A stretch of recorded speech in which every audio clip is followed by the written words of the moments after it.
Hello everyone, and welcome back to another commentated speedrun. My name is Zick, and I will be your tour guide through Final Fantasy IV today. This is personally one of my favorite Final Fantasies, probably at least top 5, maybe top 3. But yes, so today we're going to be running any percent for Final Fantasy IV, specifically on the Pixel Remaster version of the game on a PS5. So we'll get into why that's important in a little bit, but right now let's just talk about the Pixel Remasters and their new features, because we have close to 8 minutes of just intro cutscene. So the Pixel Remasters are Square's faithful recreations of the original 6 Final Fantasies, and they tried to keep them as faithful to the original releases as possible, so there won't be any added dungeons or anything like we saw in the Game Boy Advance versions and such. So the Pixel Remaster comes with a few features that are just really nice quality of life improvements.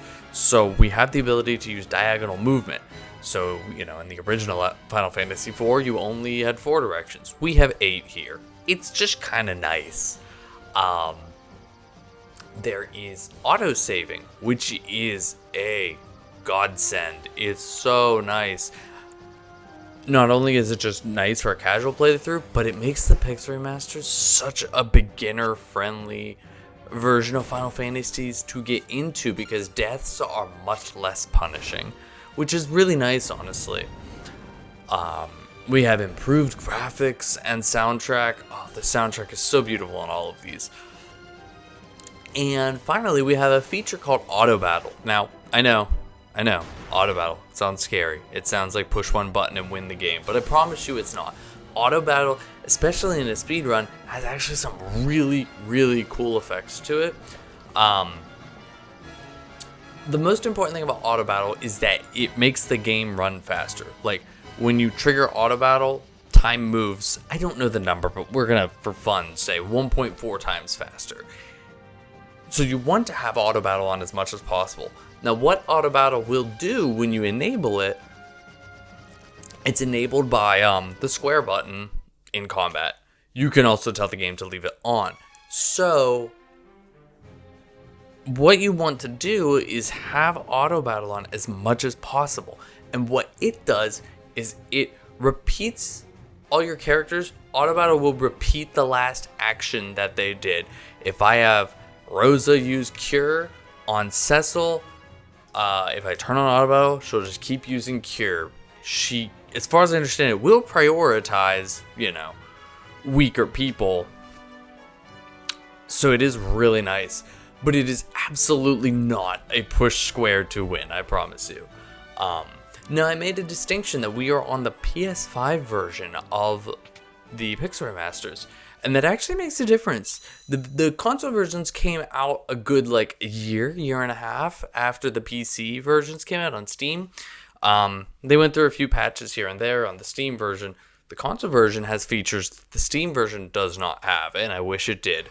The main things is the faster loads.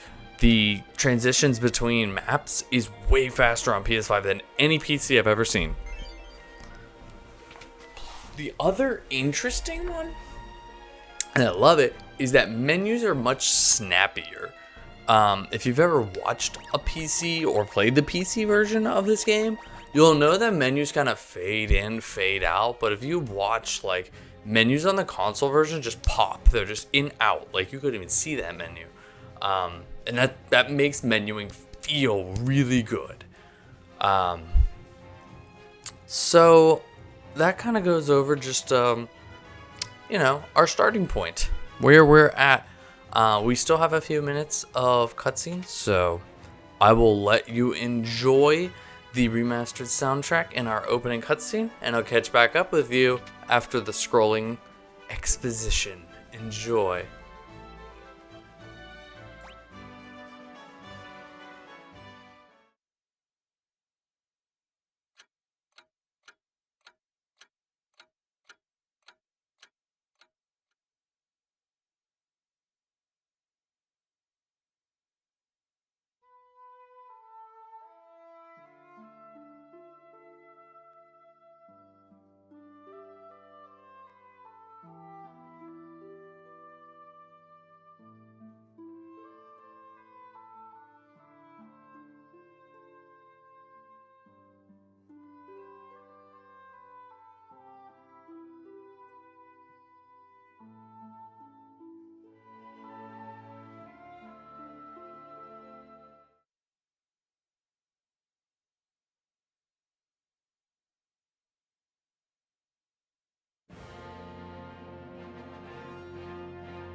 Alright, now that the lore is over, we can get into the game. So our first menu we did while we were in setup was to change some config values. We set the message speed to fast, battle mode to fast, your normal speedrun stuff. The interesting property is continue auto battle. We set that to on. That is so if we leave a battle with auto battle on, the next one will start with it on. And that's important because these transitions between field and battle move faster with auto battle on. The whole game moves faster when auto battle's on. So we want to keep that on as much as possible. We also did a menu with Kane. We removed all his equipment and gave him just the spear. This is to raise his agility value. The more armor he has on, the slower he moves in battle. And we want to have him moving as fast as possible so that we can squeeze in as many jumps as possible on our first boss. So this is Mist Dragon, and Mist Dragon's pretty straightforward. When it turns to mist, don't attack it. And so how this is going to work is Cecil will be attacking the entire time. Kane will be doing a mix of attacks and jumps so we can try to optimize our damage between mist phases. So after this jump, the dragon will turn to mist. So we're going to set people to defend so we can auto battle and it moves fast. And I'm going to count out 3 turns. And this is 3, and that will send Kane into the air. That way we are having Kane land on his first turn rather than going up, allowing us to squeeze in a 3rd jump on these dragon phases. It's important to kind of just optimize, min-max those kind of your turns so that we can kill it as quick as possible.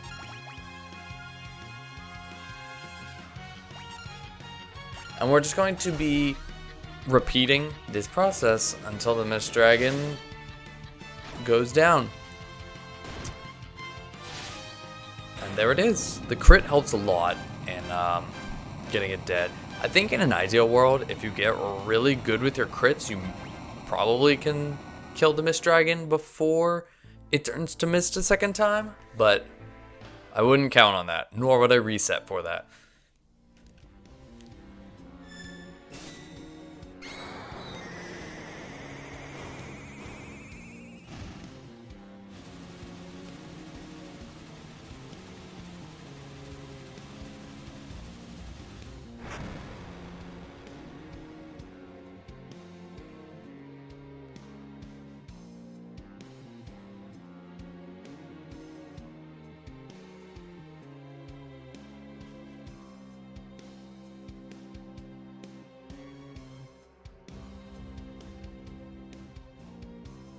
So now that we have killed the town's guardian deity and maybe burned the whole place to the ground, we're going to have a small scripted battle here with Girl. And this is going to be a pretty common reoccurrence you'll see in these scripted battles, is the outcome doesn't really matter here. So we just throw defend on both characters so we can just run auto battle and get it moving as fast as possible.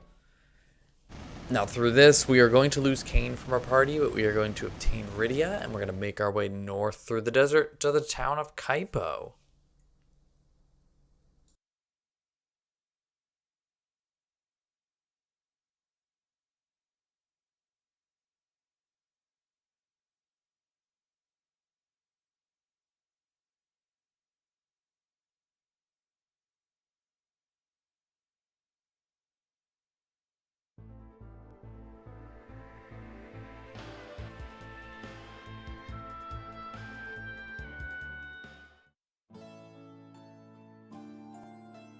Unlike the original Final Fantasy IV, we don't have any like set seed we start the game at. So we kind of, when we get encounters, we just work with what we get. Sometimes it really sucks, and sometimes it's exactly what you need. I find the RNG of it to be kind of fun. You know, it's very adaptive. You really have to kind of know what's good, what's bad, what you need to take and not take, and it's I think it's really nice. So here, now we've dropped off Rydia in the inn so she can rest, we're going to be going into the small little battle with the 3 Baron Guards and the General.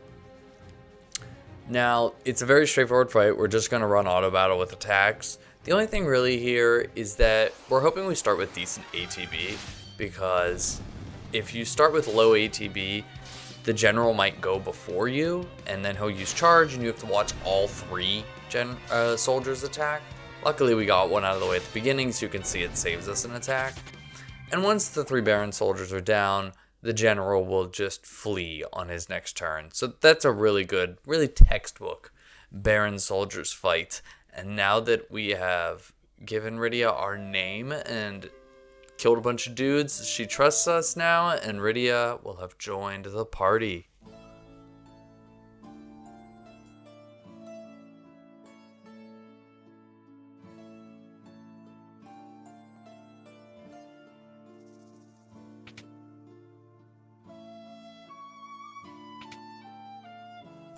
So we're almost done here in the town of Kaipo. Really quickly we have to go into this building and see Rosa to move on with the story. We have to get her a sand ruby.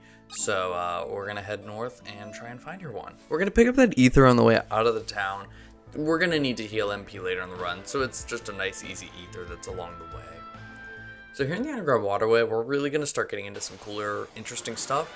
So after we pick up Tella here, we're going to want to kill an encounter. This is to ensure that Cecil hits level 13 at the end of the Octomammoth fight for Antlion.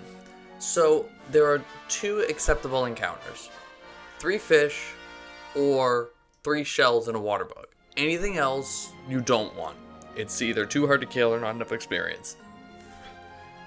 The key is Tella. So you see here we got 3 shells and a water bug. This is an interesting one because this pattern, the water bug will heal itself. So you want to AoE with Tella's Thunder, then attack the water bug and do another Thunder just to get over the Kiraja. The 3 fish, you can just AoE Thunder and kill them all. A little side effect as well is that Rydia will get some levels, which gives her some more max MP, which also can come in handy on the Antlion fight. Once you get your 1 kill though, you don't need any more, and honestly it's really not worth it.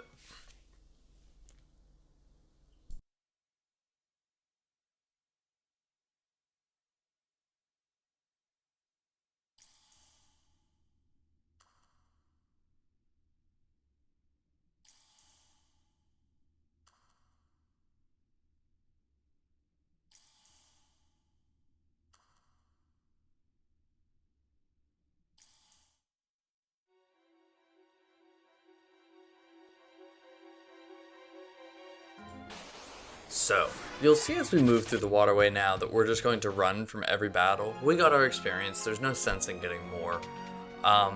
Running is interesting with auto battle in this game, because auto battle will not remember flee as your previous command. So, the optimal way to flee in the Pixel Remasters is to let it run until somebody gets their turn it off, flee, turn it back on. That way it's on for the next fight. There's a nice rhythm to it, but it's not as simple as just let auto battle go. This is a very unfortunate ambush, 6 enemies.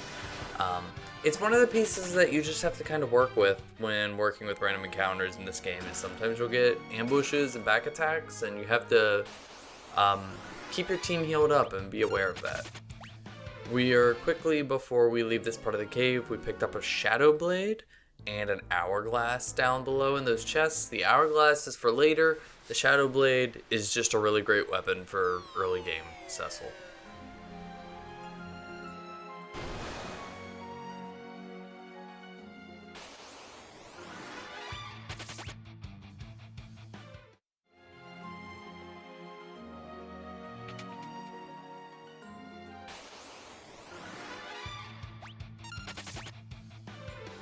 So we have 2 more pickups here, and then we're going to do a small menu before we take on Octomammoth. And what this menu is going to consist of is we're going to remove all the armor from Rydia and Tella, and then we're going to optimize Cecil. We're also going to put Tella in the bottom slot. Now, this is all... So our goal here in Octomammoth, Cecil will be doing attacks the whole time. Tella may do a few thunders here and there, but all in all, the goal of the fight is to end with only Cecil alive, so he gets all the experience from the battle. The other 2 don't need it. So that is why we put Tella in the last slot, because in FF4, slots are tied to rows. So 1, 3, and 5 will be one row, slots 204 will be another. So we want to put Tella in the front row because he'll take more damage. It's okay for Rydia because her health is so low that she'll probably die anyways. So we're just going to keep repeating this thunder and attack until the Octomammoth gets down to 2 to 1 tentacles. You kind of have to just kind of play it by ear and look at Tella's health as it gets weaker to see if you need to stop using thunders and actually focus on taking Tella out yourself, because a lot of the times you will have to do that depending on how Octomammoth plays. Some people do opt to use a Hermes Sandals here to give Cecil haste. I have timed it myself and it doesn't seem to give enough benefits to be worth it. So you can see now as the Octomammoth is down to 1 tentacle, we are going to start focusing on taking him out. So you'll see I'm going to start casting fire on Tella because I don't want him to be alive when the Octomammoth dies. Another thing to note about the auto battle is if you attack yourself, auto battle will not do that again for you. So if I would have auto battled there, Tella would have casted fire on the Octomammoth. And down he goes. We are free from the underground waterway, onwards to Damsian Castle.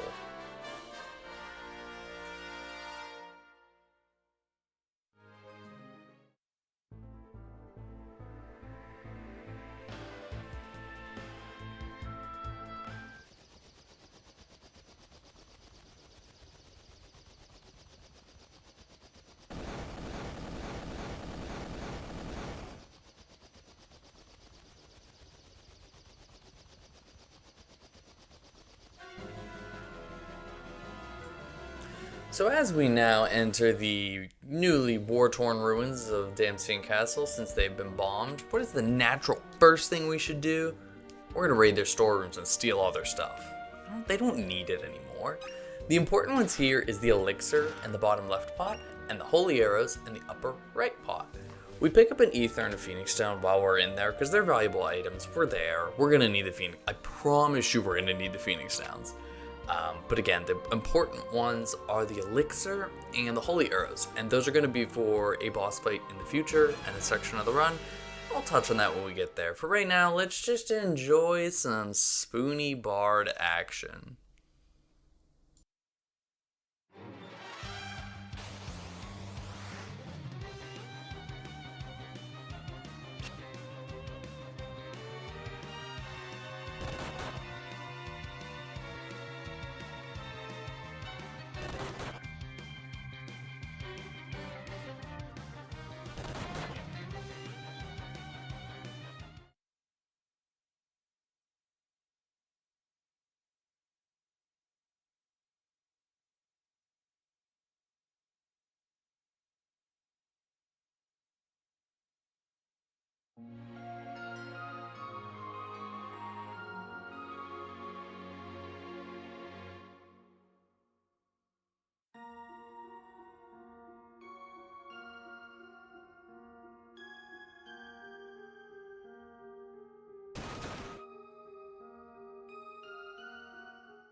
Okay, so now that that nice sad little cutscene is over, we now have the hovercraft from Edward, and As much as they wanted to stay true to the originals, they did nerf the hovercraft speed. I don't know why they felt the need to change that, but it's really slow.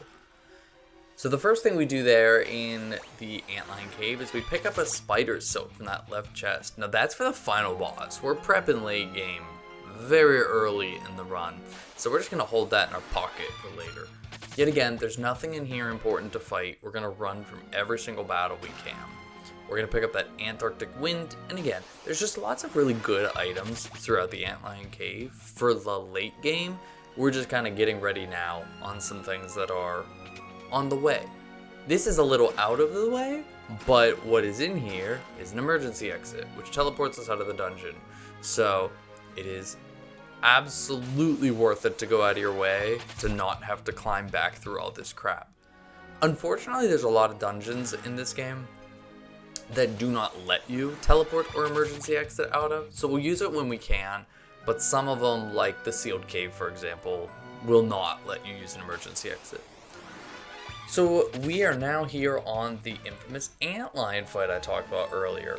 So since Cecil's level 13, he's going to do a lot of good damage through his attack. If he was at 12, his range of damage is very low, and it makes this fight miserable. Now he will counter physical attacks that you throw at him. So personally, I like using Chocobo Kick. Chocobo Kick does not trigger a counter. So in a perfect world, if you only use Chocobo Kicks, it would be the fastest way to beat the Antlion. But we don't have enough MP for that many Chocobo Kicks, and Rydia is probably not going to survive anyway.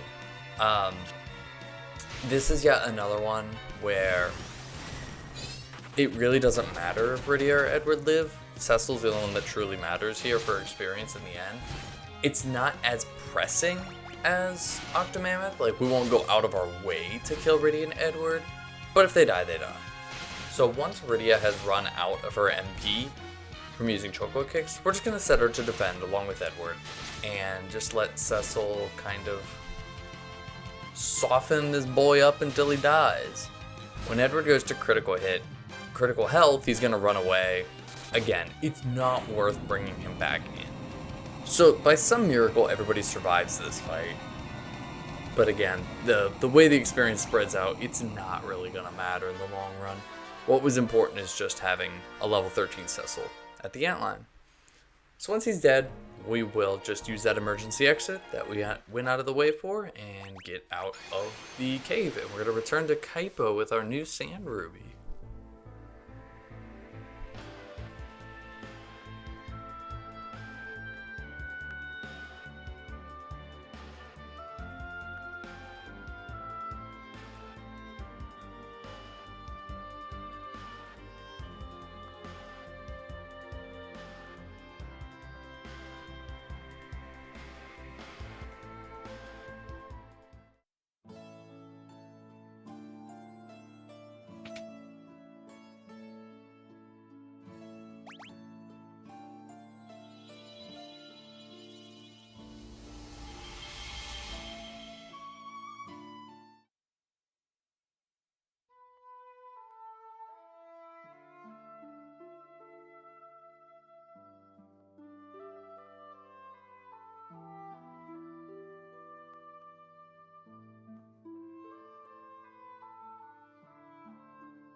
Alright, so there's not a lot going on in this section here in Kaipo. We're just getting a few story elements out of the way.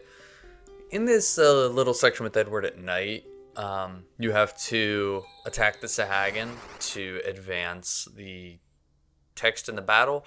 The only thing to note is if you let auto battle run here, Edward still remembers defend from the Antlion fight, so you always have to make sure to remember to switch him back to attack before you throw the auto battle again. But yeah, like I said, there's not a whole lot going on here as we're just progressing the story, not until we get to Mount Hobbs.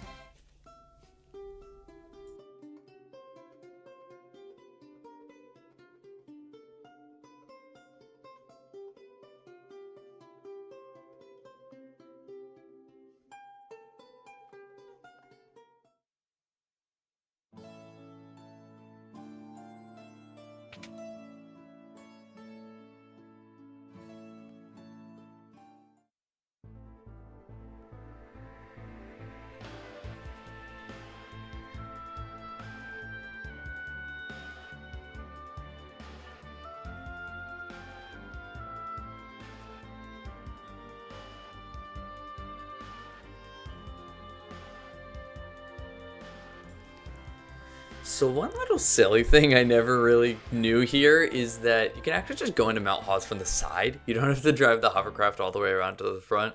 Just a little useless piece of information. That's funny to know. But now that we're on Mount Hobbs, Rydia is going to conquer her fear of fire and melt the path, the ice blocking the path for us. And so we can make our way to the top to recruit Yang and fight the Mom Bomb. Now, on our way up the mountain, we won't be fighting anything. We're going to run from any encounter we get to the top. And then there's going to be the Yang cutscene and the Mom Bomb fight. So the Yang cutscene is kind of weird. So there's like this scripted fight where Yang fights 3 Domovoys. And he's going to do a kick, attack, kick, attack. Sometimes the Domovoys will die on the second kick, and sometimes they won't. Domovoys have 37 HP, and that has no bearing on whether it dies. I genuinely have no idea why sometimes they die on the second kick and why sometimes they don't, because we might even see it here. The damage rolls just don't matter. I don't know what triggers these things to die. So we'll see. The upper one took 25 and the bottom one took 21. So Yang's going to attack the back one now. That will kill it. And he's going to do a second kick here. And in theory, a 12 at the top and a 16 on the bottom should kill, but you'll see that bottom guy's taking 43 damage and he's still standing. I don't know what triggers this fight. It's weird. Anyway, I'm done with that tirade. We're going to go into the Mom Bomb fight. So, we're just going to be attacking with Cecil and Yang until the Mom Bomb explodes, and then we're going to do AoEs with Darkness and Kick. So, if you're new to the run, not comfortable with it yet, this is where you can use the Hourglass after the Mom Bomb explodes. You'll see I use a Cure here because I'm going to go for the strat where you don't use the Hourglass, because there's technically a better use for the Hourglass later down the line, but it means you have to take a very risky Mom Bomb fight here, because the 6 bombs get lots of attacks in, and especially since Cecil will be using Darkness, which cuts his HP. If you're not careful, you can just die here. So if you're new to the run, I'd recommend using the Hourglass once the Mom Bomb explodes, but I'm going to go for the no Hourglass strat here. So once it uses Explode, Rosa, Rydia, and Edward will probably die here, but they didn't. And then we'll just alternate Darkness and Kick to take out the bombs as quick as we can. So as you can see, yeah, we're already like so close to dying. I couldn't even use a Darkness with Cecil.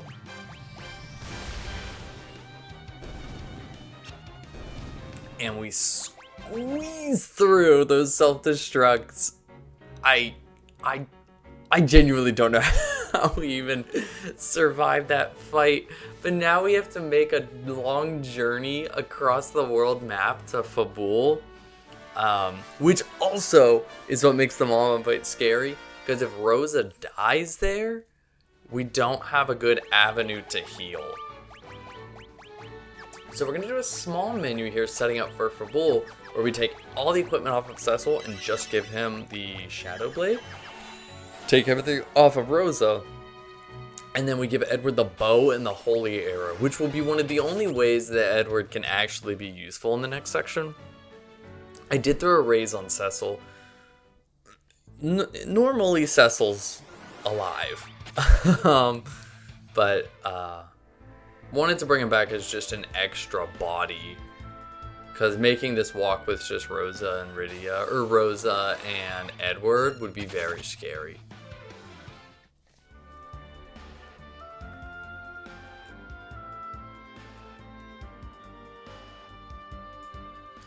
Now we're going to be entering Fabul Castle, and while you're supposed to just go straight to the throne room here to advance the story and for the cutscene, we're going to take a little detour here. We're going to head over into this tower, and there's a few goodies in here. So first we're going to grab a Zeus's Wrath, an Antarctic Wind, and a Bomb Fragment.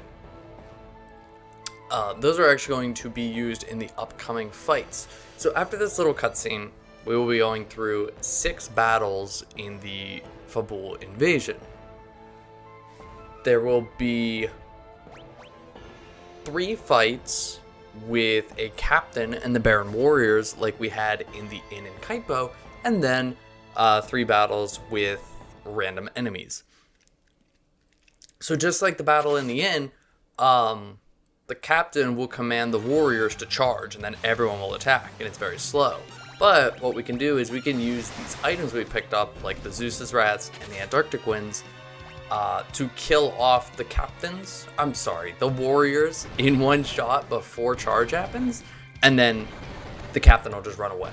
So while it seems counterintuitive to go out of your way to grab those items, it does save you time in the long run, just being able to blast through some of these fights. In the fights with monsters here, first off, you have to be careful with auto battle. You don't want one of your characters to throw an extra one of those items. We also want to prioritize Edward hitting anything that's in the back row. He low rolled there, but normally he would take it out because he's got a bow and arrow, whereas the other 2 are physical attackers.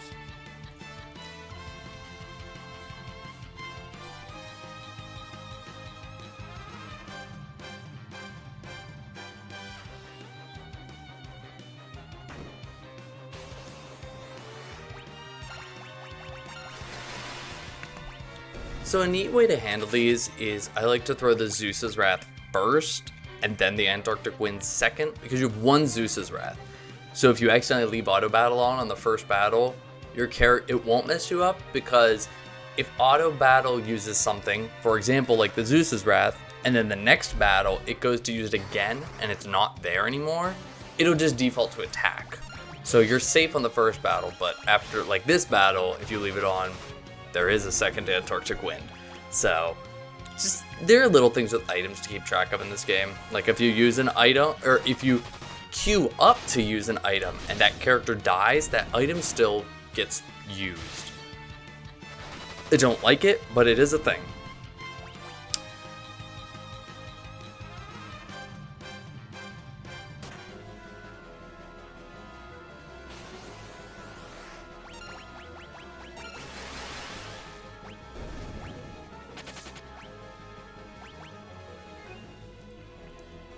So after we take out all 6 Fabul invasion battles as best we can, we will end up in the Crystal Room, where our good buddy and pal Kane is gonna come give us a crisp high five with the end of his spear. So the best strat you can do here, Kane will, you're supposed to lose this, and it will either end when you die or Kane takes so many turns. So with the speed values in this game, it's better to just hit defend, auto battle, and just let Kane do his thing. That is a faster way of doing it than like attacking yourself, because you'll have to turn off auto battle every time because you can't attack yourself on auto battle.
wrapping up our segment here in Football Castle. After that cutscene's over, I'm going to do a little detour here to this pot. I'm going to grab a Hermes shoes for later on the run. And then we're going to advance by going to the inn. And then on our way out of the castle from the king's chambers, there is a pot in the like bar area that has a Bacchus cider, which can give a party member berserk. We're going to pick that up as well for a future boss strat.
Also, as the team is getting torn apart and separated by Leviathan, let me know right here, are you team Yang jumped or Yang got pushed in by Cecil? Let me know in the comments.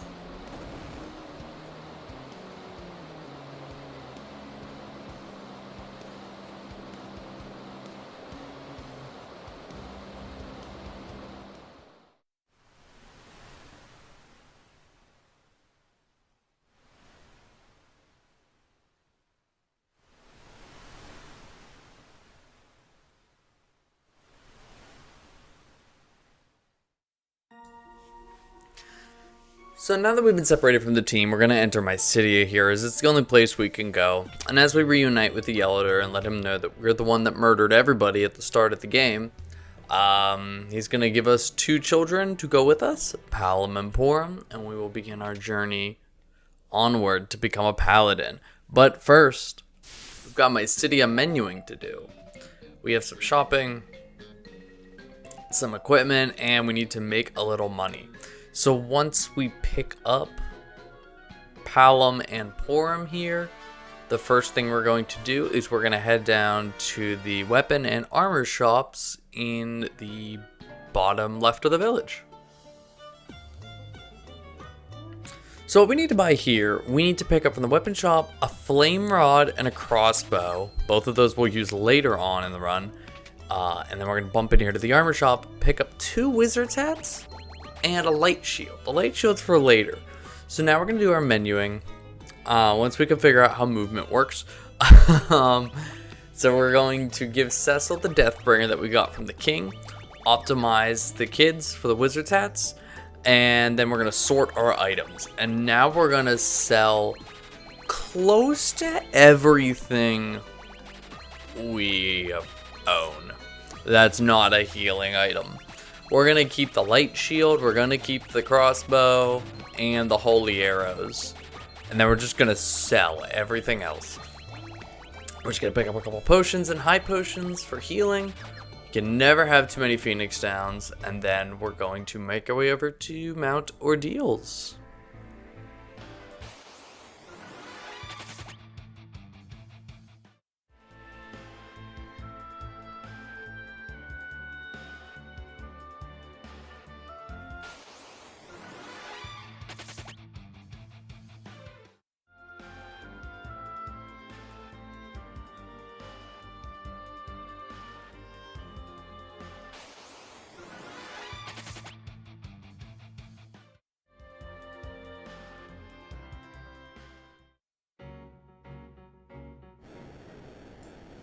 So there's not a ton to talk about here on Mount Ordeals, at least on the way up. As you could tell from the world map, we're running from every encounter, and we're going to keep doing that, mainly because after Scarmiglione, we will be getting our level reset, so there's no sense in getting experience for Cecil right now. We're just going to reunite with Tella, and just make our way to the top for the boss fight.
So remember that bomb fragment that we picked up back in Fabul Castle?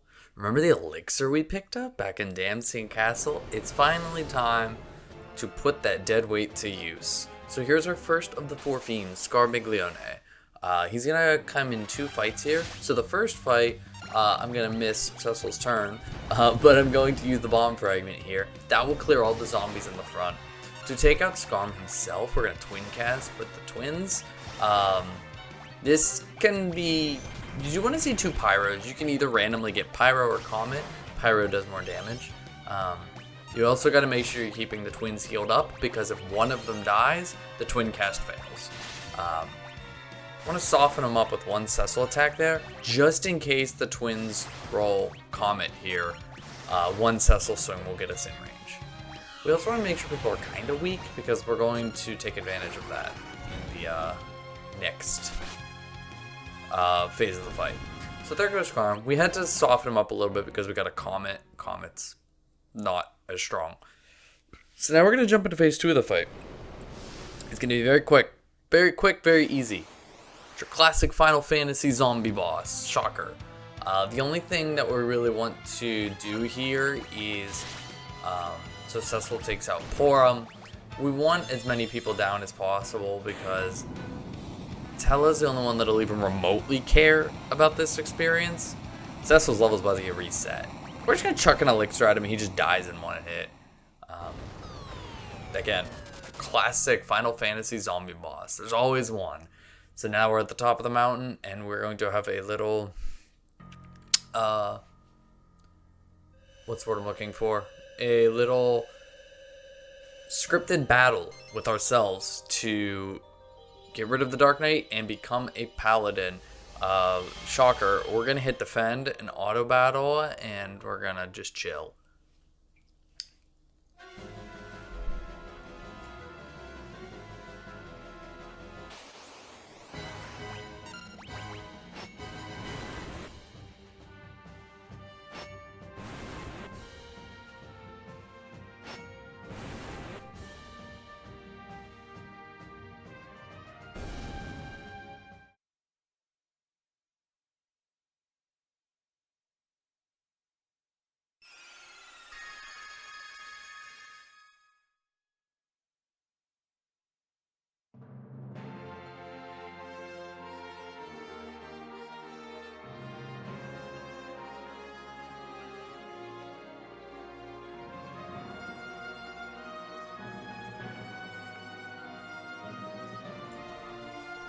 The consequence of Cecil becoming a paladin here is that his level gets reset to 1.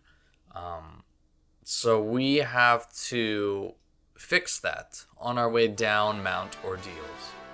So the first thing we're going to do coming out of the paladin sequence is we're going to do a little bit of menuing.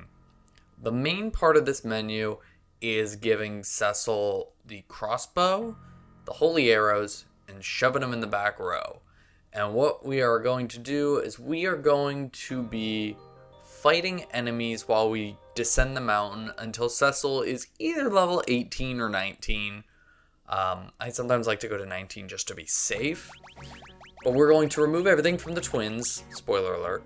And then we're going to just get Cecil with the crossbow holy arrow. Because on Mount Ordeals, everything is kind of zombie typing. And they're weak to holy arrows. Now, this is where RNG takes over the run a little bit. Ideally, we want the enemy, the Liliths. They're the snake ladies. They're undead. You can throw a high potion at them and they die in one hit. So this is where we're going to use that spare hourglass. Because this is like not an ideal encounter. So we're just going to stop them all so we can take them out without 6 turns going off every attack. Especially those souls, because they cast fire, which is a long animation. But again, we're looking for the Liliths. They're the most experienced for the least amount of work. So we have Cecil 12 here. And we're going to hang around up here on the mountain. So, this is such a good encounter. 2 Liliths. Oh, it's so good. But yeah, we hang around at this top part because Liliths are more likely to spawn in this top area than the lower areas. You get more souls and skeletons in the lower area. So I usually like to get Cecil to like 17 before I start going down the mountain and just take one on the way down to bump him up to where he needs to be. But again, this is all kind of RNG on what encounters you get and how you handle them. So you want to... There's an encounter you can get here that's like 8 zombies. And Lilith in the lower area, that's so good. But yeah, you can get an encounter, it's like 8 zombies, and it's why we pick up an extra bomb fragment, because you get 1 in the waterfall cavern at the beginning of the game, and then you get 1 in Fable Castle. The bomb fragment's an easy out to that 8 zombie fight. So, otherwise it's better to almost just run because it's just so slow. But we're level 18 now, so I'm going to carry on just reviving Tella there because we're going to need him for the upcoming fight with some Baron guards.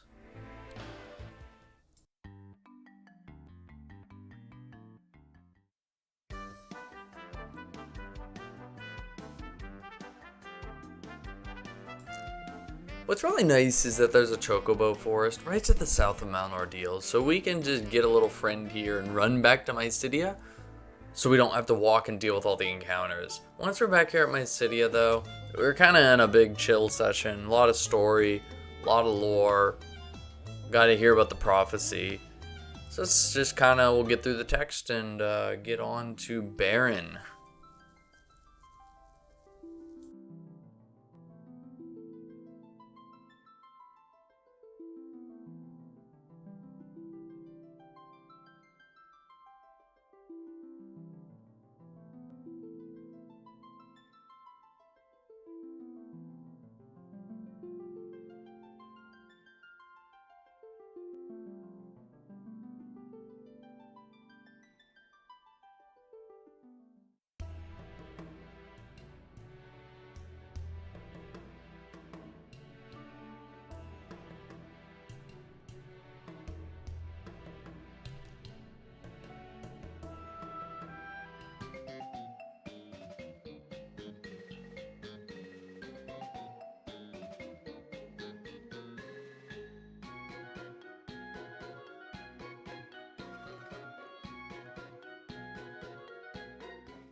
it's been a good 45 minutes, but welcome back to Baron, where it all began.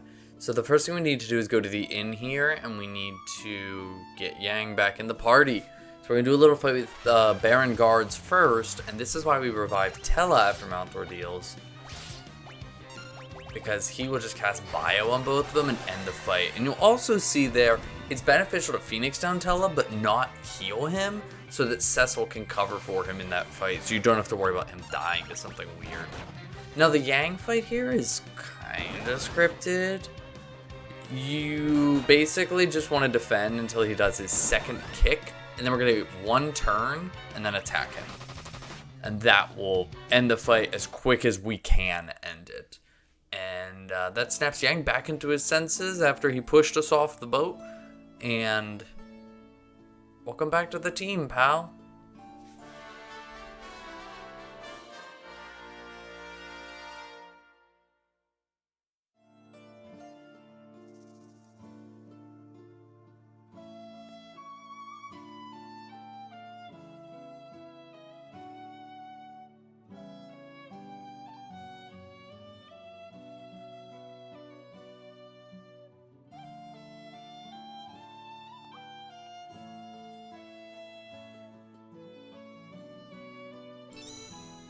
For some wild reason, they gave Yang, this new recruit, the key to the whole operation.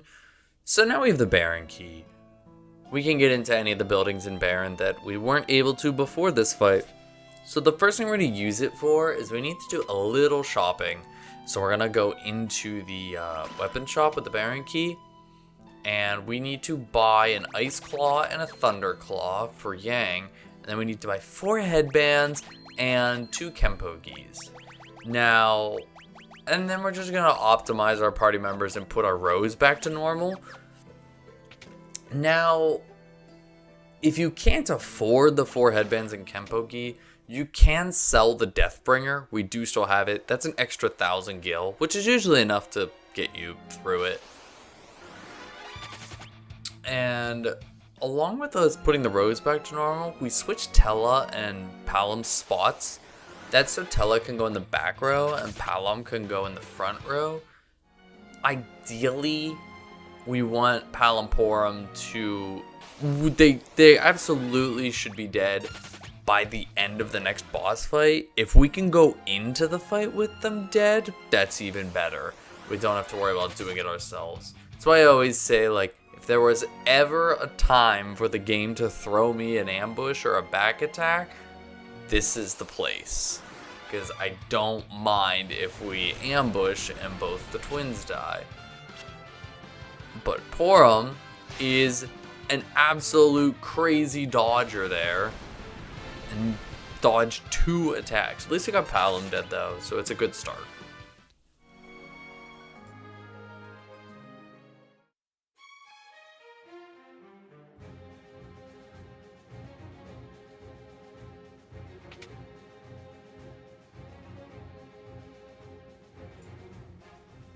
As we make our way through Baron Castle here up to the throne room, we're going to run into Bygone, and he is going to join our party, but we already have 5 party members, so I think I know how this one's going to go down. So Bygone is a boss fight here, Mr. Snake Arms, and this is where the fights start getting a little more technical and interesting. So the first thing we want to do here with Bygone is we need to take the left and right arm out as quick as possible so that they don't do any weird buffs or debuffs to us here. Tella is going to queue up 1 Thundaga on the body. After your first spell, he casts Reflect on himself, so he kind of just make Tella's 1 shot worth it. So after we take out the left arm, we're just going to try and focus him down. Because if we kill the other arm, they're both going to regenerate. And Porum died, which is also a plus. Pal and Porum do not need experience here. So we want to force as much experience onto Cecil and Yang as possible. If Tella dies, he dies. If he lives, he lives. Sometimes it's not worth trying to set that stuff up. Where right now we just need to DPS Bygone down. If Tella dies here, we want to Phoenix down him. Unfortunate that Yang died. He was the target of the self-destruct. You kind of would hope it's Tella, but depending on how the turns line up, you can get a hit or two on the left arm before it explodes, or the right arm before it explodes, and it does less damage, but it is what it is. We need Tella for this fight, though, so if he died, we had to bring him back anyways. Right after Bygone, this is our back-to-back boss fight. So we have Cagnazzo. So Cagnazzo is the second of the 4 fiends, and his gimmick is he takes a ton of lightning damage when he puts up the water walls. So we're just going to send Cecil and Yang on to attack. I'm going to early queue Thundaga here with Tella, just to get a head start on the cast time. And depending on his roll, that is a huge damage roll. Tella's damage rolls there are extremely wide. He can hit anything from like 2,800 to 4,200 damage. So if you hit anywhere in that 4,000 range, he dies. If you hit anywhere in that like low 3s, he's not gonna die. And when he gets low enough, he'll go turtle defense and start healing. What you want to do in that situation is keep Yang and Cecil on the attack, and Tella will have enough MP to cast Bio, which should do some around 600 to 800 damage, and it'll just put you past that damage threshold and take him out while he's in turtle defense. After Cagnazzo, though, we have a very, very long sequence of cutscenes. So enjoy some cutscene.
Welcome back to gameplay. So we're gonna head to Troya Castle. You can just hold up left here and it almost takes you directly to Troya Castle, which is pretty nice. We just need to hit the story trigger of finding Edward. So if you go into the left path on the castle here, we'll find Edward kind of laying in bed, wallowing in sadness, being a real mood. After we have a little conversation with Edward, he's gonna give us the twin harp, and we are going to start making our way to the magnetic cavern. But first, very, very small slight detour. The only way to get to because the magnetic cavern is surrounded in forest, we cannot take our airship. So the only alternative is to go catch ourselves a black chocobo. So that's what we're going to do first. There's a chocobo forest to the north of the castle. Moving is hard, getting in that door. There's a chocobo forest to the north of the castle where black chocobos live. So we're going to go get ourselves one. Any fights here or in the cave, we're just going to run from. We don't need it right now. Of course, we're going to get an ambush, because why wouldn't we get an ambush? Nice 69 there. So the gimmick of the magnetic cavern, if you've played Final Fantasy IV before, you know that the gimmick of the magnetic cavern is that any characters that are wearing metallic stuff are incapacitated for fights. So currently on our team, that's everyone except Sid, because Sid just has a wooden mallet. And that's fine. We're not fighting anything here random encounter wise, so Sid's just our guy that will be running from all these fights. Now we are going to use this gimmick to our advantage shortly. But before we get to the boss fight, we do need to take a very small detour.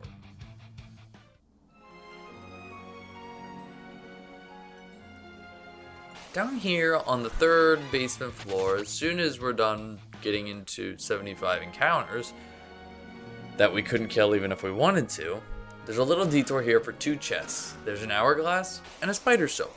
You'll see the hourglass soon. As we said back in the Antlion Cave, spider silk is for the final boss. We're still prepping.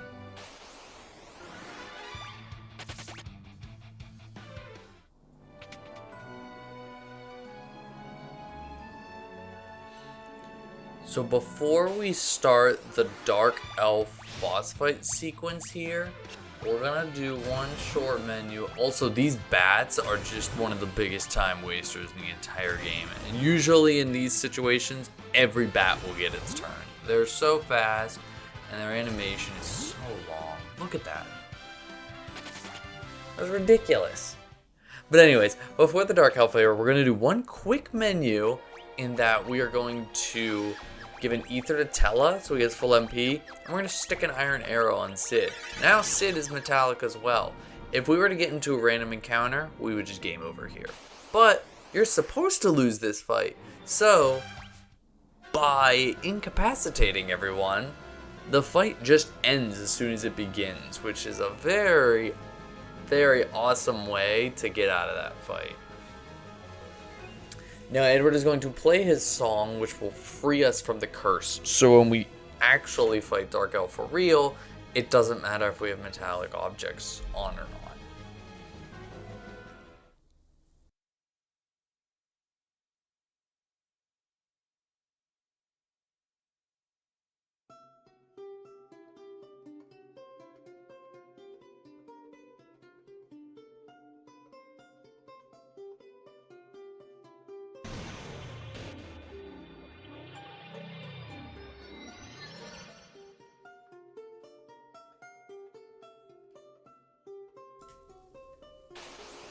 So the Dark Elf fight is composed in kind of 2 phases. First, he's the Dark Elf, in which we're just going to do a little setup here by getting Berserk onto Cecil. And then once Tella has achieved that, we're going to have him take himself out. He doesn't need the experience. Once we deal enough damage to Dark Elf, he will transform into the dragon. And what's interesting about Dark Dragon form is that he loses the boss status. So now he's just a Dark Dragon, and we can throw the hourglass on it to stop him. So then this fight just becomes just attack until he dies. He can't do anything with the use of that hourglass we need to record. So see ya, buddy. If only you were actually a boss. Once we make it through that incredibly difficult boss fight, we're just going to cure everyone up if we need to, and we're going to cast Teleport to get out of the Magnetic Cavern easily. Small note I've learned if for some reason you find yourself in a weird place where you can't, like for example, Cecil is a pig, so he can't cast teleport here. We bring Tella back and teleport, but if you find yourself in a weird situation where you can't cast teleport, there's a chest you could see on screen there, right behind the Dark Elf room. It has an emergency exit, so it's like a really good backup strat. There's never a reason to walk back through the magnetic cavern. And we're just gonna get another black chocobo and ride him down to the castle, just so we can avoid encounters.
Welcome to the Tower of Zot, the Tower of Encounters. So, we're going to be running from everything we randomly run into all the way up the tower.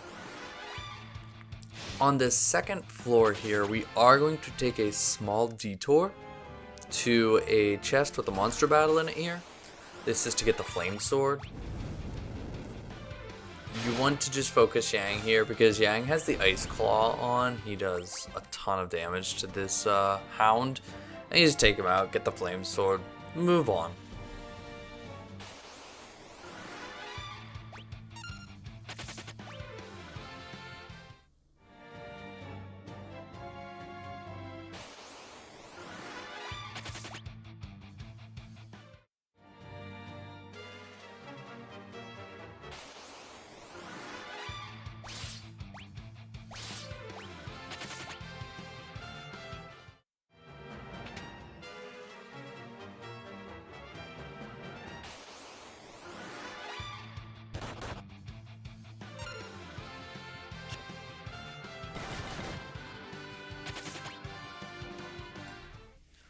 So a small consequence of running a game for long enough and seeing the evolution of different routes and different strategies as the run evolves is sometimes they blend together in your head.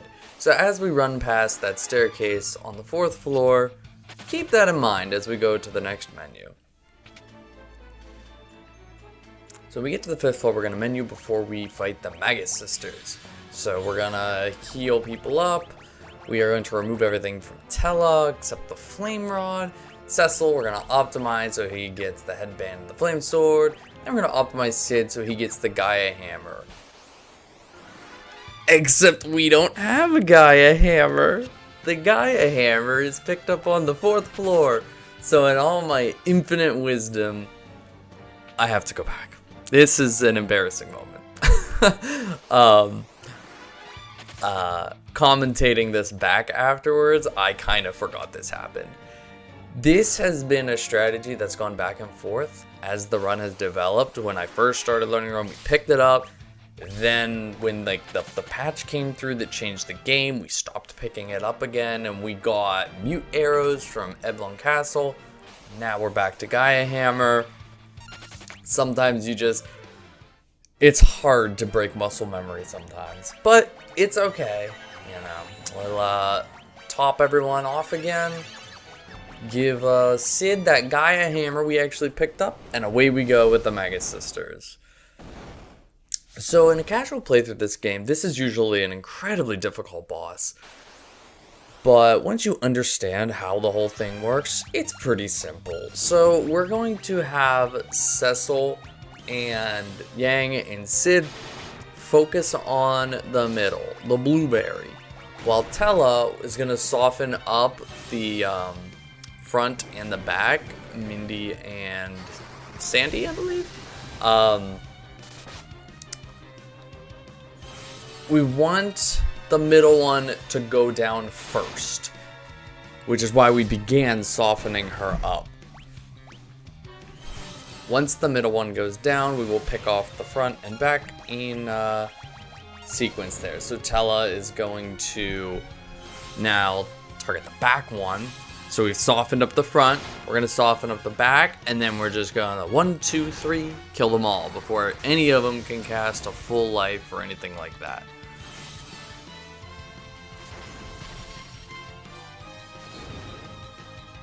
Now here is also a spot where auto battle can work against you if you're not paying close attention. If you let auto battle run with Thundaga, Tella will hit the same target again, and you don't want that. So now that Cindy is dead, we're just going to put Tella on the defense, and we're going to let the 3 attackers take them out. And there go the Maggot Sisters. Not too bad. So we are going to save Rosa. We got some cutscenes. We're going to do a little menu and fight Barbaritia. So I'll talk about that menu when we get there. Don't get too ahead of myself.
Alright, we have a quick menu to do before we step down a couple steps and take on the next fiend. So, the first thing we're going to do is we're going to be giving Rosa just the crossbow and the holy arrow, just to give her something to do. The important piece there is we give Yang the prisoner's wear, which is a strat, 30 minutes in the making. That'll come into play later. But then we're just going to kind of optimize people, you know, giving Kane the Kenpo Gi, Sid the Mithril Armor, just buffing some defense and attacks for the upcoming fight. This fight is very simple, but also very kind of annoying. The main thing we're going to be doing here, we're going to send Kane into the air using jump. That's the gimmick of the fight, right? When she goes into tornado, you jump and it takes her out of tornado form. The annoying thing is if you hit her in tornado form, you get this little dialogue box that's like, you know, normal attacks won't work. And for some reason, a lot of the times on the Pixel Remaster, that dialogue box happens twice. So it can be a little bit of a time waste to get that. So you kind of hope that Kane's jumps all line up. The way we've switched characters around as well puts Kane in the back row here and our main attackers in the front. There's that little dialogue box that says only jump attacks will work. But we're still going to use the attacks. And that's all this is. We've given Cecil the Hermes shoe so he has haste. And we've done Bacchus Cider on Sid so he's berserked. Cecil's also berserked here. We casted that manually with Rosa. And once you kind of get everything set up here with the jumps and attacks, you just let it ride, and you hope. Some, like, the damage rolls in this fight can be very all over the place. You'll see Sid hitting anywhere from 80 damage to 500 damage. It's kind of wild. So if you get a lot of those low rolls, this fight feels like it can take an eternity. If you can get some nice crits, and if you can keep her out of tornado form, you can get a good chunk of time out of this fight. But yeah, we're just going to let Auto Battle run at this point and let it ride until she goes, and then it's more cutscenes.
it's time for probably my least favorite fight in the entire run, and that is the Calcabrina fight. Oh boy, I've had many a run die here. So, this fight begins with 3 Calcas and 3 Brinas, 6 enemies. Once we take out 3 of them, they will combine into Calcabrina. The Brinas that are in the front have less health than the Calcos in the back. So we're going to focus the Brinas. Sometimes these characters can one-shot them. Sometimes you're at the mercy of damage rolls here. I try to soften it up with Rosa, but that doesn't matter. I like to use Jump with Cain here just to guarantee that he kills one. Because the more of these little hits we're taking, 6 a turn, like, it adds up. And we need to get everything ready for Calcabrina. We want everybody almost as alive as they can be. Unfortunately, Cecil's, I wanted to get the Berserk off ahead of time, and I didn't. So, I'm going to use Protect here. This is where things get interesting. Now, we need... That's okay. We need Cecil and Cain to be alive here. If we take too long, Calcabrina will split back apart, and that's a mess to deal with.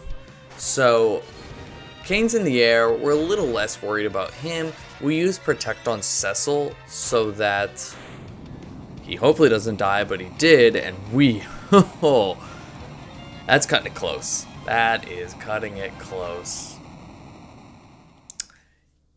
The interesting thing there is Rosa, so my Rosa this run is not a high enough level. If she's 1 level higher, she learns a spell called Blink, which allows your characters to evade physical attacks. You'd use that on Cecil normally, and then he's never dying, which is good.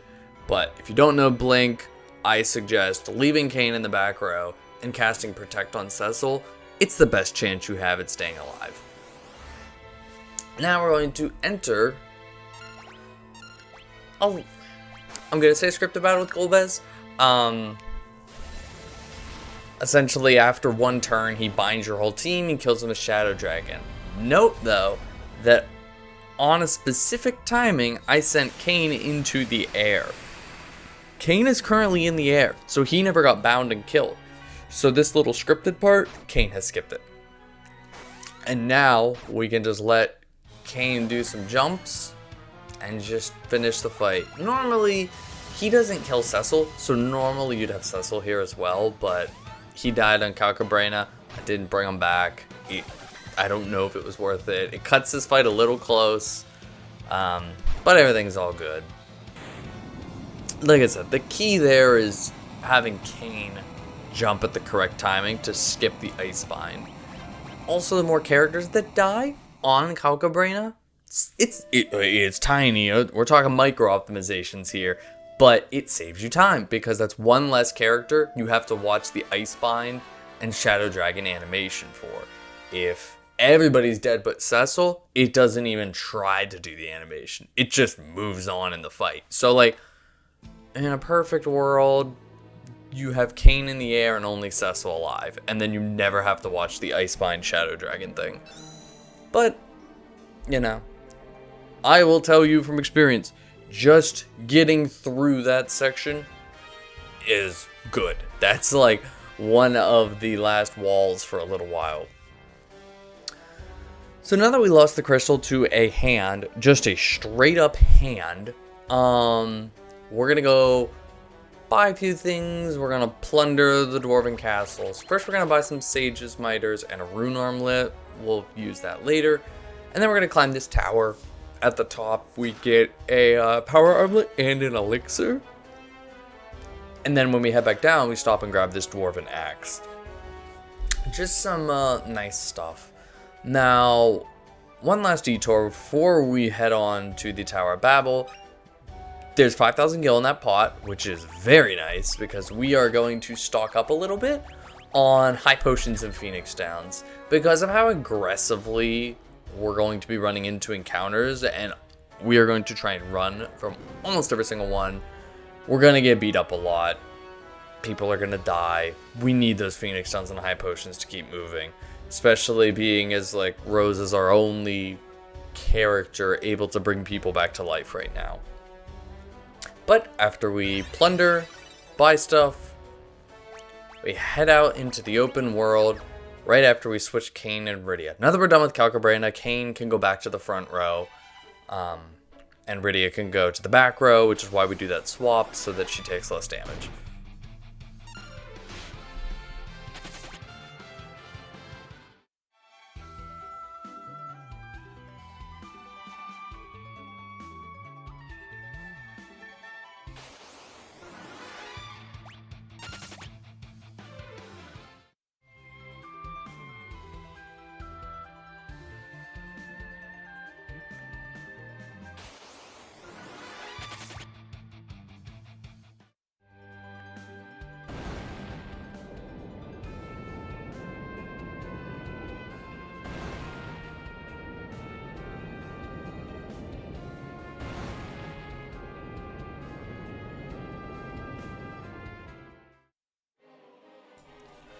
Okay, so now we have the Tower of Babel. So, no surprise, we're going to be running from every single encounter we find in here. But once we're here on the 3rd floor, there's a chest right here. This contains the cat claw. So right when we pick up the cat claw, we can start doing our menu. We're going to give Yang that cat claw and the power armlet. Kane's going to get that axe we picked up. And then we're going to menu on Rydia. Now, this is helpful because the cat claw gives really good agility, which will help in our ability to run from stuff. And that's setting us up for the next boss fight. Now, ideally, you want to run into... There's an enemy in here called the Mystery Egg. Ideally, you want to run into as many Mystery Eggs as you can, because whether it's a back attack, an ambush, whatever, it won't attack before you run. Every other encounter, you're watching things attack you. So the more eggs you can get, the better life is. And I like to say, you know, to hit our back attack or ambush quota for the run, I'd love it to be some eggs.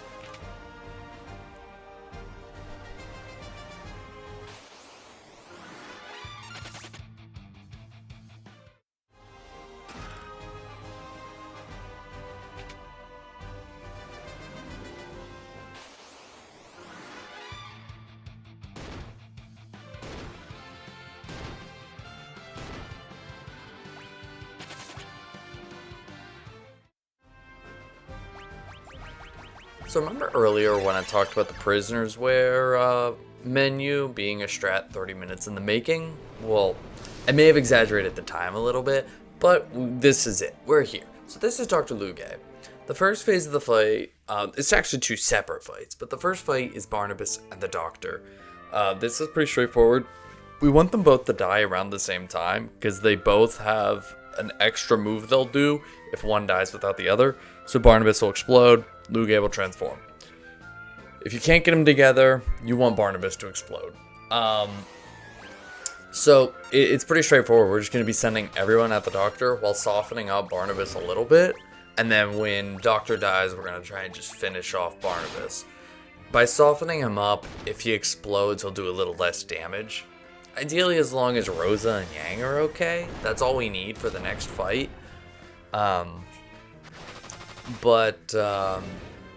Yeah, so as you'll see, we're gonna also just be using Summon Titan with Rydia, because that's just some really good damage. In the next fight, so you picked Rosa, that's unfortunate, but we'll try and fix it. In the next fight, Rosa's just gonna cast Berserk on Yang, and Yang with his equipment right now is just gonna melt Dr. Luge. It's fantastic.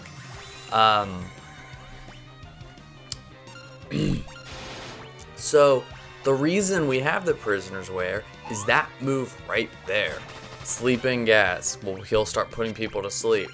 If you're wearing the Prisoner's Wear, you can't be put to sleep. And Yang being alive is the only thing we need here.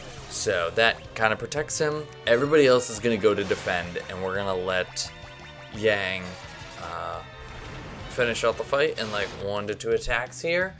and we'll be good to go. Easy fight. Easy fight with Yang with all his equipment, the cat claw, the lightning claw.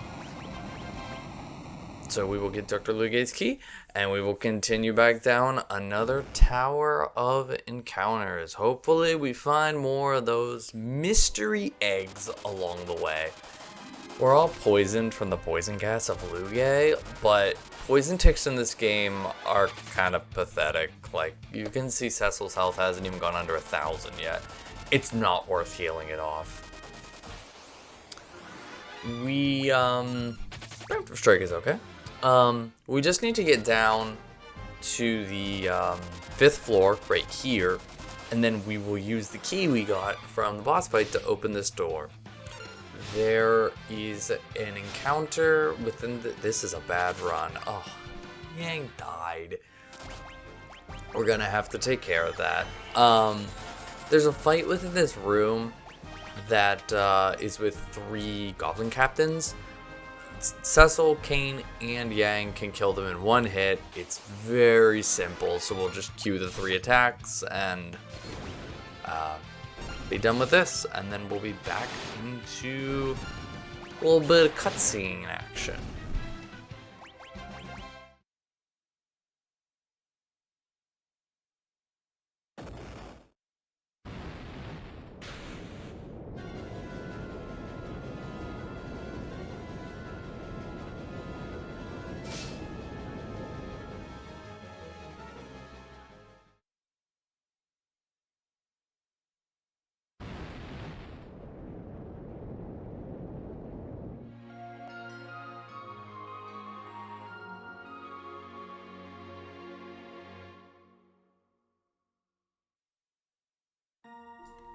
I've always loved this part. It always just feels so silly to me that number 1, sad music, battle music, just that complete contrast. And also, sad music done. Get back to it. They give you like 20 steps to be sad about Yang, and then they're like, alright, get over it, get back down there. Same thing as always though, we're gonna run to the bottom of the tower and exit, and we're gonna run from every encounter along the way.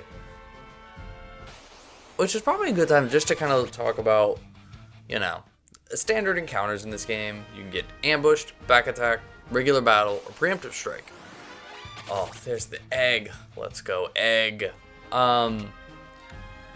So while you may think that we want all preemptive strikes, we actually want as many just normal battles as possible. Ambushes suck. Back attacks suck even worse because it flips your rows.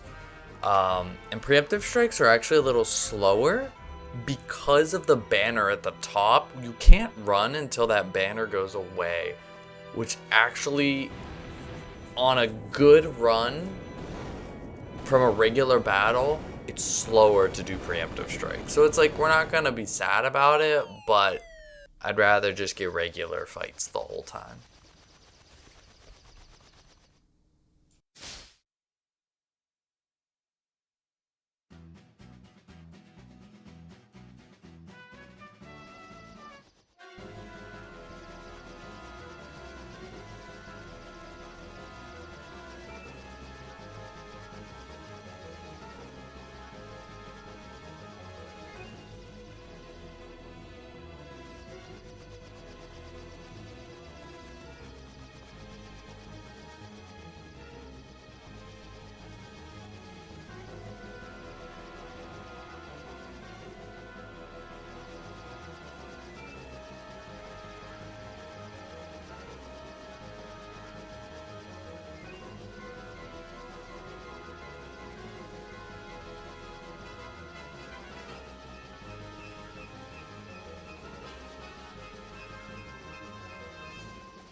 So Sid's engineers have now outfitted our ship with the little grappling hook thing.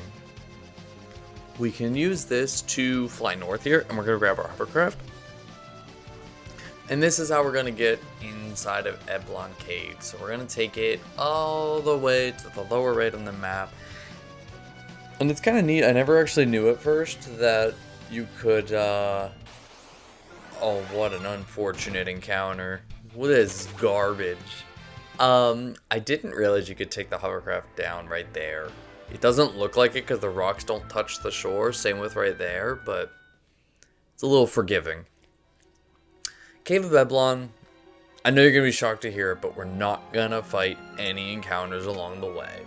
We're going to detour here in the shop, and what I need to buy is an ice brand and an ice lance for the upcoming fiend fight.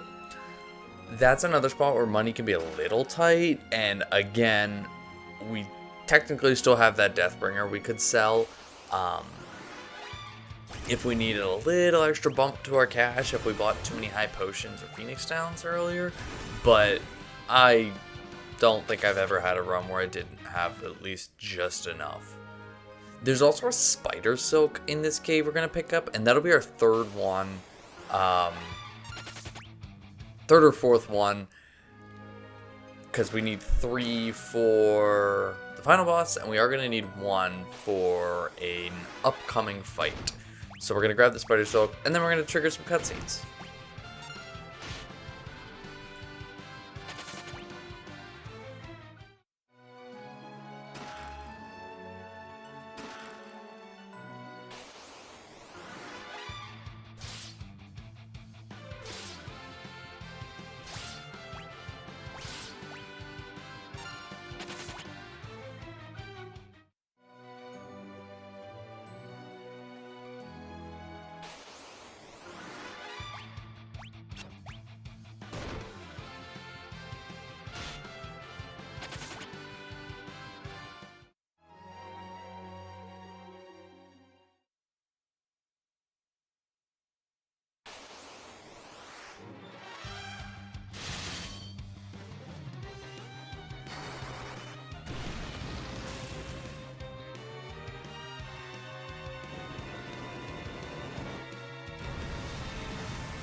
New party member time. Alright, so we're assembling the dream team here now. We have Edge.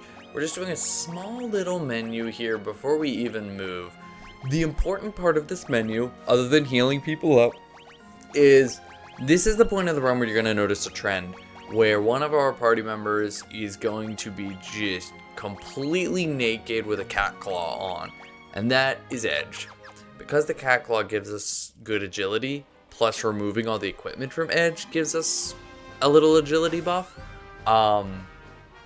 Edge is our, like, look how fast his ATB charges. Edge is our man to run from fights. Running from fights gets so much easier when you have this kind of setup. So we're going to be getting bullied a little less. But yes, taking all the equipment off the party members to increase agility is going to be a common theme from here on out. Also, as you can see, since we're back in the Tower of Babel, we can get eggs again. We've seen 2 of them. Eggs are fantastic. Right there you can see, because auto battle doesn't remember flee, if you don't catch the, turn the auto battle off before a character's turn comes up, you may end up attacking instead of running. The other things we kind of did there was just optimize Kane and Sissel. giving them those ice weapons that we bought because we're going to be fighting a fire boss. Ice weapons, good. But before we can do that, we have a little scripted battle with the King and Queen of Eblon, or Edge's parents.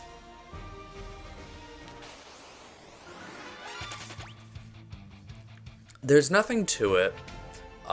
It's kind of technically just a scripted fight. We're just going to put everyone on defend and then run auto battle. That just gets this moving as quick as possible. Now, I would like to take the time while we get there to talk about the boss fight with Rubicante. So this is another extremely difficult fight in the run with a lot of improv to it. So he has two forms, cloaked and uncloaked. When he's covered in the cloak, he will heal from ice damage. And so you really only can hit him when he's uncloaked. Now, with the way the speed values are in this game, and specifically this fight, the rule of thumb I like to say is when he uncloaks, if your main attackers... So, our main attack is going to be Rydia casting Shiva and Kain using Jump. We may throw in a couple Cecil hits, but he counters with Fira if we do that. So you really only want to do the Cecil hits if you're in a really good position or you know you're about to go for the kill. But what I always like to say is because Jump and Summon are so slow, if Rubicante, when he uncloaks, if Kain and Rydia are not like ready, if their turn is not ready to go, it's not worth using Jump or Shiva. You may see me do it with Rydia here in this fight, that if her turn's not up when he uncloaks, I'm going to have her use Blizzara instead of Shiva because it's a faster cast. Now, he will use Inferno from time to time. No one will survive Inferno. That's kind of one of the things that, like, you have to just improvise along with the timing of your attack. So this is a very stressful fight. Because, like I said as well, physical attacks like Cecil swinging or Kain jumping, he will counter with Fira, which is actually a disgusting amount of damage for the levels we're at. So you have to be really careful. I always like to say, the second you queue up a Shiva with Rydia, it always feels like he just marks her with Inferno. You also saw it there that you can have Edge use Flood if, again, you're really using Rosa and Edge as healers here. But if you really don't have much to do, you can use Flood with Edge just to push a little damage through. It's just, again, you have to be careful with the turn timings. Also, as you can see, Edge died there.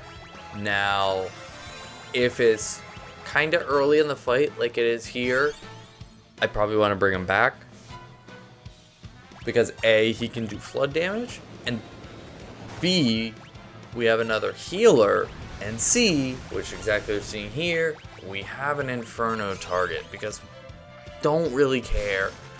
I don't care who lives and dies here. The experience here doesn't particularly matter. You just want to get through it.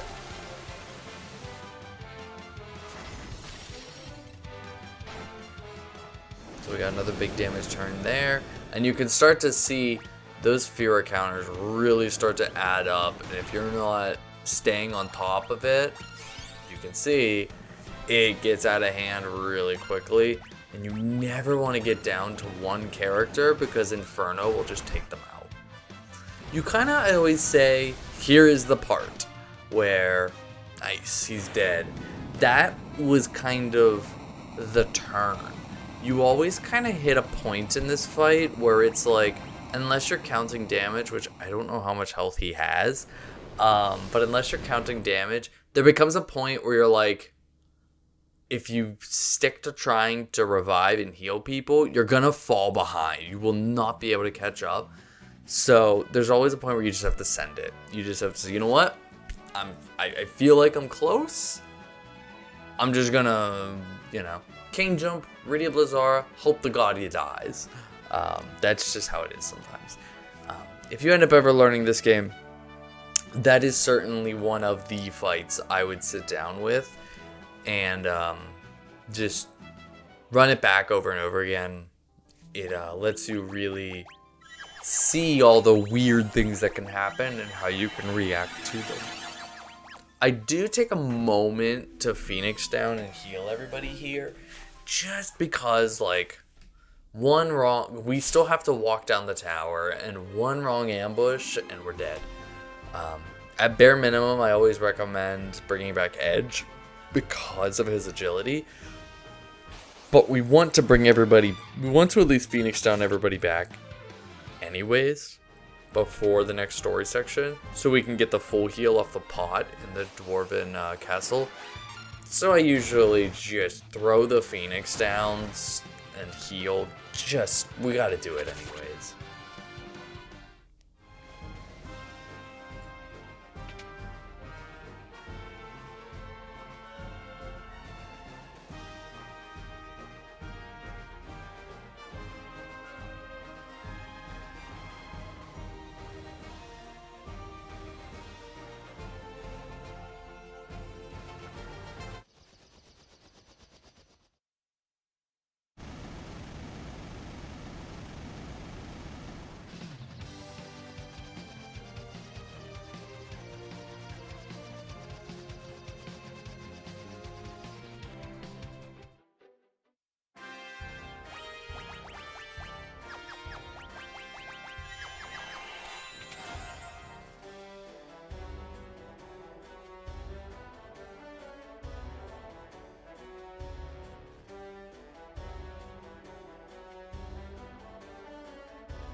Now, as we back into the castle and we go into this room, look at that!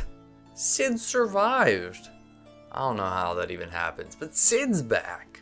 So what, on top of advancing the story, what Sid does for us here is we have a new ship that we stole from the Tower of Babel, which I love that interaction. I should have talked about when we got there, but I love the interaction where you go underground, you find the ship at the Tower of Babel, and we're like, we can take this ship, we can steal this ship and go home. And Rydia's like, that's stealing. And it's just like, okay, nerds, like, come on. But this ship can't fly over lava, which really restricts our movement in the underworld. So Sid here is going to coat our ship, and we can now fly over lava, which we will use that to actually take a detour. Now, it's optional in terms of playing the game, but in the run it's mandatory, and that is we're going to be taking a trip to the Sylvan Cave on the northwest of the map.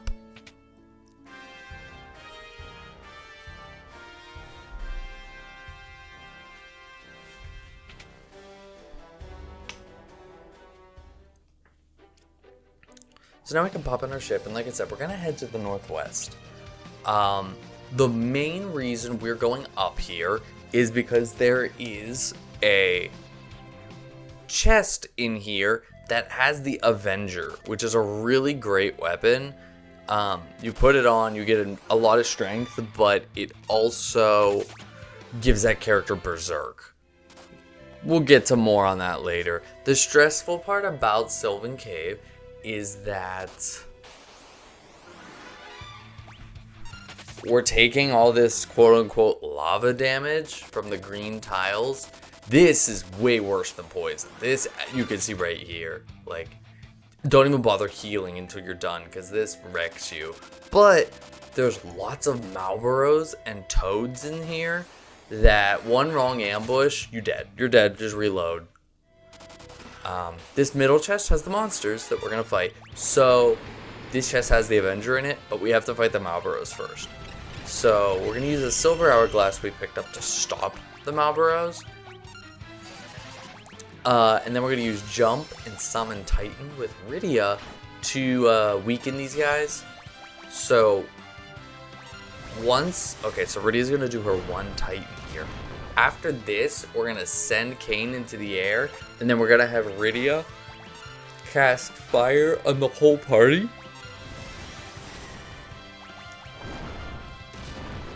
Because we only want Kain to survive this fight. So now that the 2 Titans have happened, we will have Rydia murder everybody.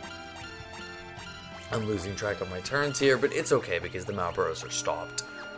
She'll take everybody out with fire.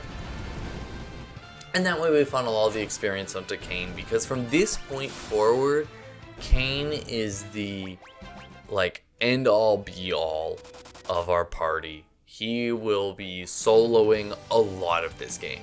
So once we get the Avenger, that's all we're in there for. We're out of the optional dungeon, and we're going to head down to the sealed cave, which we're going to equip. You'll see right here, we're going to equip that Avenger. So now Kain has a lot of strength, but he's restricted by Berserk.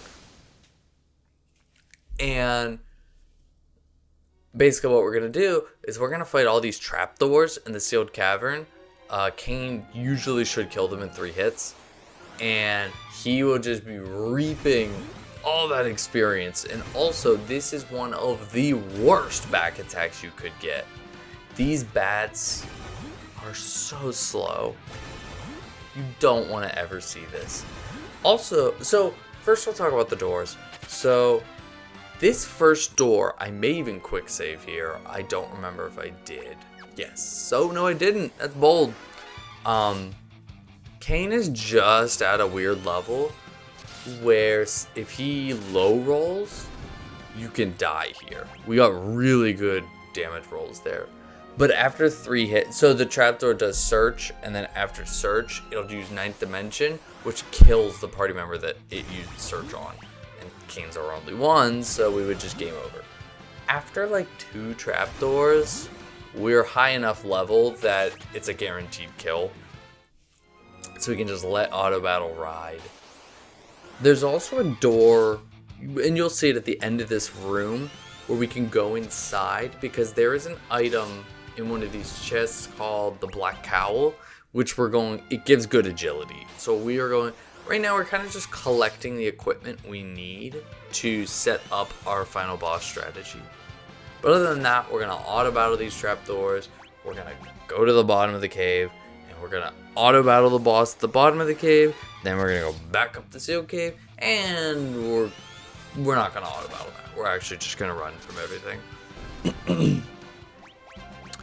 Now, an interesting consequence of combining the Avenger with auto battle is, so remember that auto battle is on between battles.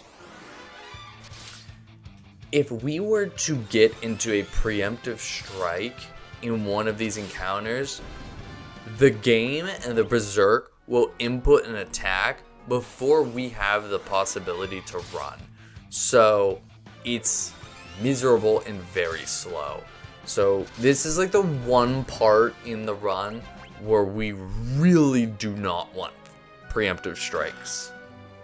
And it's why you'll see at the end of the dungeon, after we've killed the boss, I like to usually Phoenix down someone like Edge and heal him, just in case we get a preemptive strike on the way back up. We have an extra person that can actually flee, because Kain can't. Sometimes you'll get a 2 enemy encounter and preempt, and Kain will automatically kill one. At that point, you're whatever, just kill together and get the experience. But also, you may get a preemptive strike against the 6 bats, and Kain will attack. Then you have to watch all 6 bats use Blood Feast, and it's not worth it. It's so much time lost. Just revive Edge and let him run.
Now that we're exiting the Seal Cavern, there is a boss outside of this door, and this is the Demon Wall. I was not kidding. We are literally not pushing a button here. We are letting auto battle ride. If you are very unlucky, you can die here. If Demon Wall gets really high damage rolls, you get really low ones, you can die here, and it really sucks. So if we see like a crit from Kane or something, it's gonna like, that like seals the deal, and it feels really good. An unfortunate thing here is, you remember back in the Magnetic Cavern, we were able to teleport out. This is one of those dungeons where you cannot teleport out. This is because there's a story trigger before you leave the dungeon. So it's their safeguard, right? That you have to hit the story trigger. You can't teleport out. But, yep, we run the auto battle. Demon Wall goes down. Very straightforward fight. Sometimes it's nice to have an easy fight like that. So you can see here, I opted to Phoenix down Rosa, raise Edge, heal everybody out. Now I've got people that can cover the preemptive strike. So we're just going to make our way to the top, running as we go.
Last time we were down here, Sid, in his infinite wisdom, threw a bomb in a hole and sealed off the cave back to the overworld.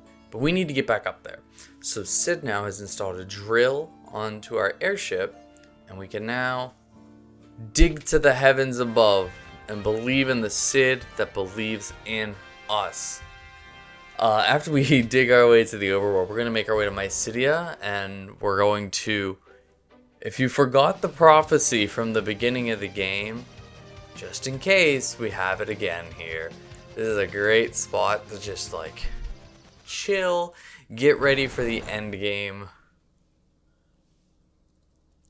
Take care of anything you have to, because after this we're getting into the end game. We're going to the moon.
There it is, our majestic space whale right in front of us.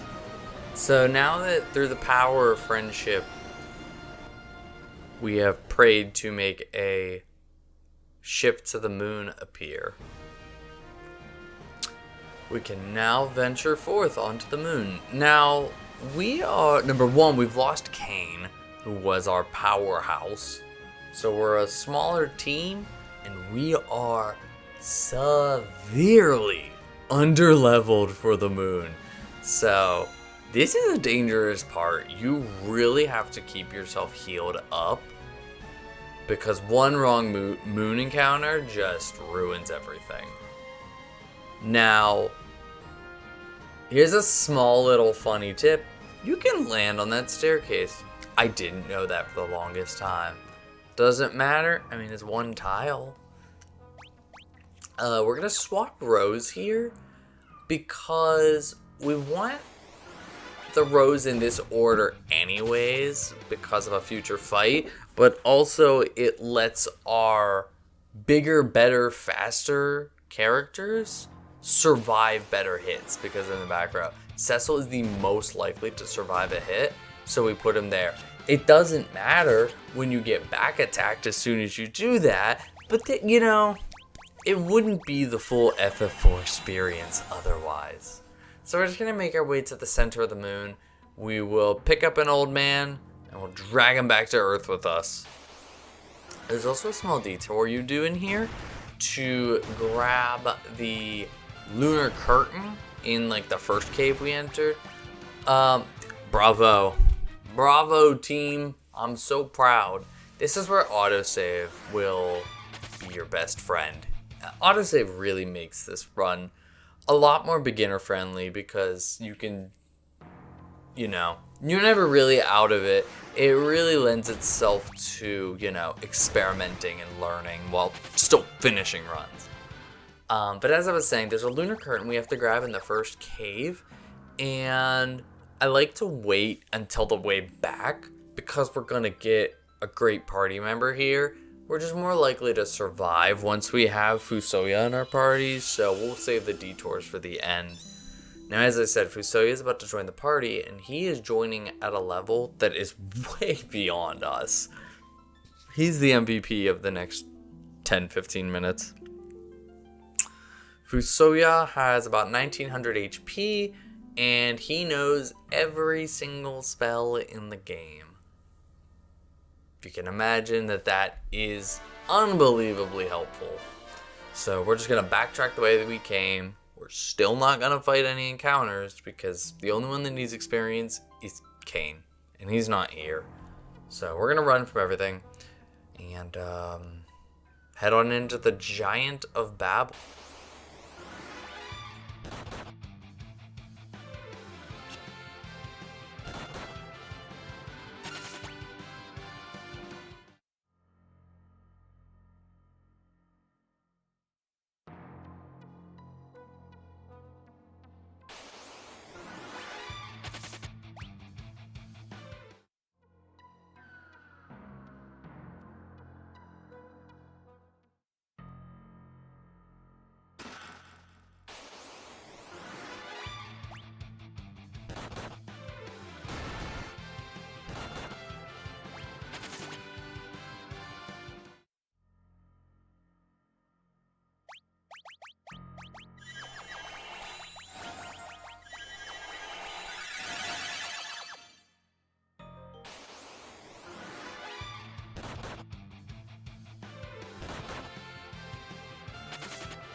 We are really getting into endgame now, so we're gonna head into the Giant of Babel.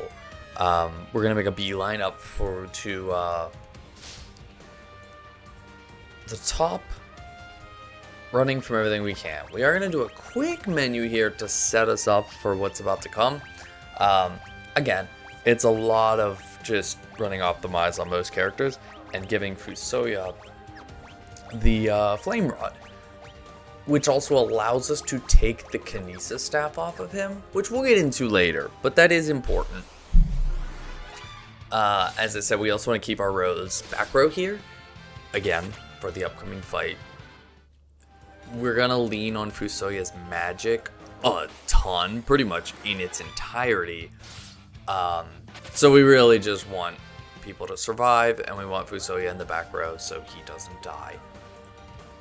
Once we're done running from things and we get to the top, there is a last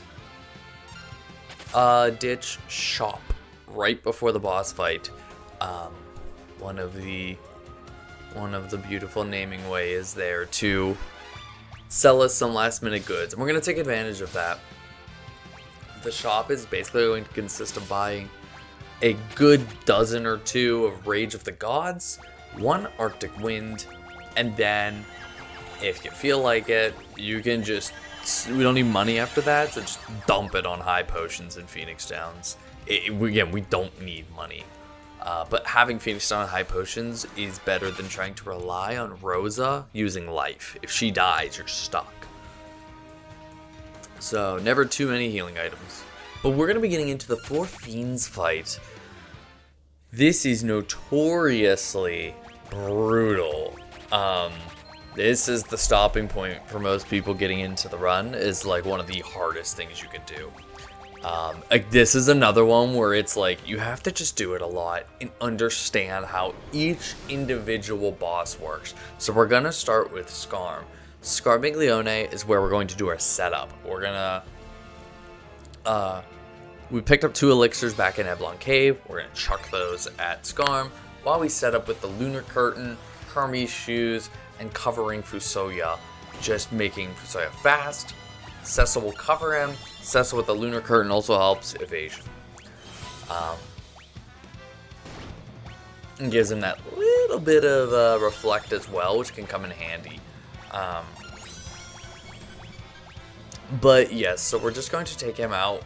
He has 20,000 health, so Elixir Potion takes him out.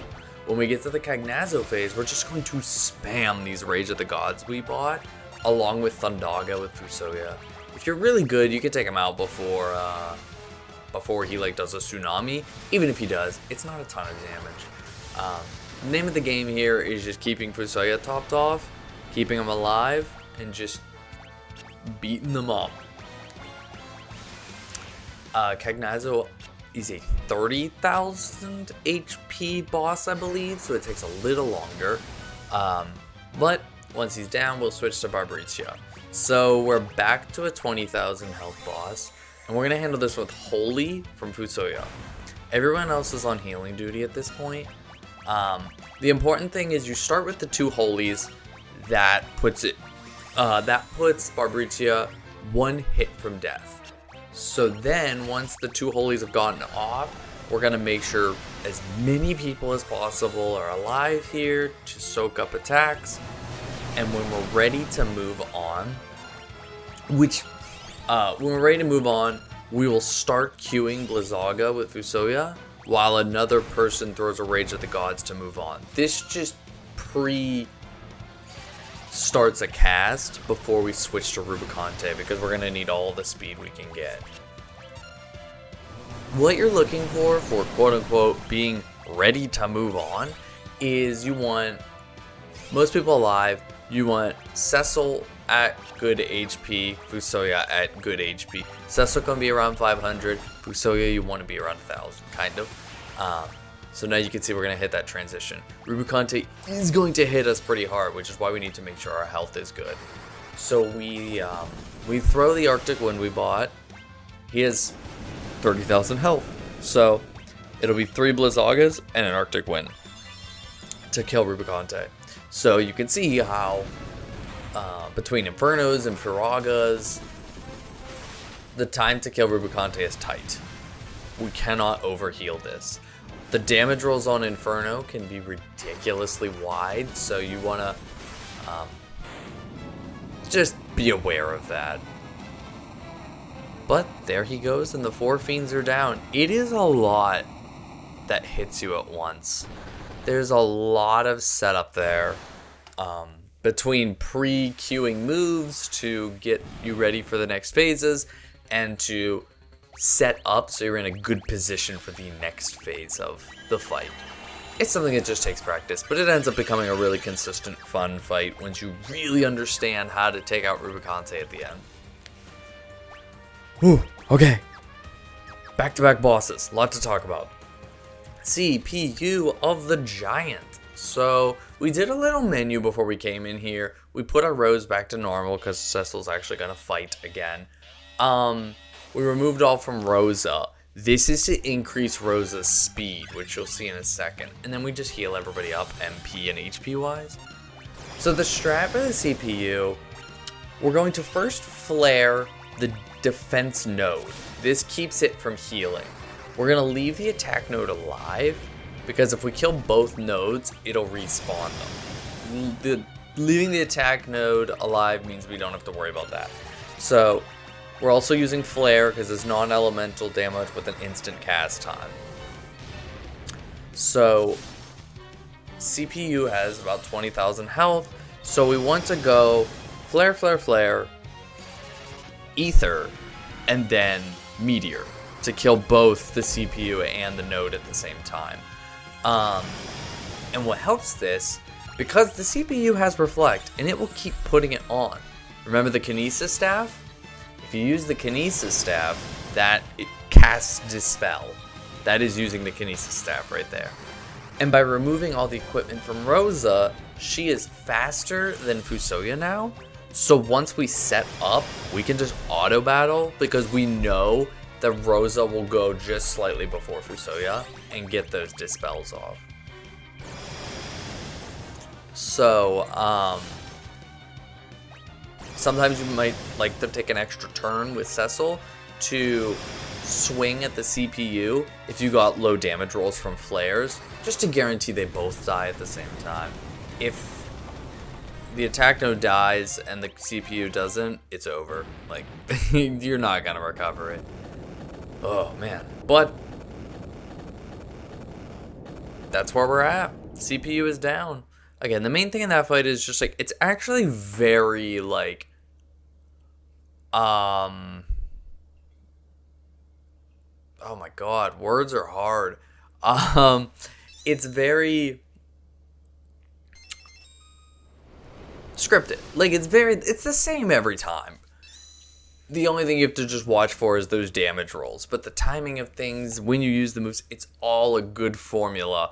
It's just, the only thing you really need to pay attention to is if you're getting low rolls, you probably should burn a turn to weaken it with Cecil. Oh, okay. So we have a good amount of cutscenes here, and then we are going to get back in the Lunar Whale, and we're going to head back up to the moon for the final boss fight.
So as you're able to see as we traverse the moon there, that Kane, with the level he's at, plus, you know, not having equipment or anything, we remove equipment from basically everybody here to make people fast, but like Kane's ATB is horrifyingly fast. Because not only did we remove everything, but we put on the black cowl, which actually raises agility, so it's worth putting it on. And that works because we have a ton of floors of this dungeon to go down, and we want to run from everything. We have everything. We just need to do a menu at the bottom. Otherwise, we have everything we could need to finish the game. I can't remember what floor it's on. I believe it's basement 9. There's an elixir chest. It can be a good safety item if you're still like not comfortable with the final boss. An elixir can save you from death on that fight. And we'll get into some of that when we get down to Zeromus. We've got a long way to go. I think we'll just enjoy the music, and we can talk about the menu when we get down there.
This is it, the bottom of the moon. So I'm gonna do my menu. I like to do it outside the room so that autosave keeps the equipment when it autosaves into the next room. All we're gonna do here is we're going to give Kane the Avenger as a weapon, the Power Armlet as an accessory, the Black Belt Gi as the body, and the Black Cowl as his headwear. This sets his agility up at a very sweet spot for the strat we're about to do. Also, weirdly enough, when you use the Avenger in the Zeromus fight, you do not get Berserk. So you get all the, that's why we get it. You're getting all the strength of the Avenger without Berserk, because we're going to be using jumps.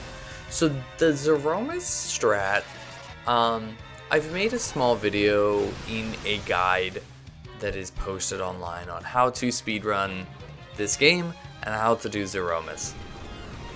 So if you want a more concrete, in-depth kind of look at the Zeromus strat, feel free to go find that guide and watch the video.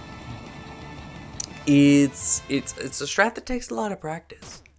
So like I said, I'm going to go over it all right now. So the first thing we need to do is, once the actual fight begins, we need to throw 3 Spider Silks at Zeromus.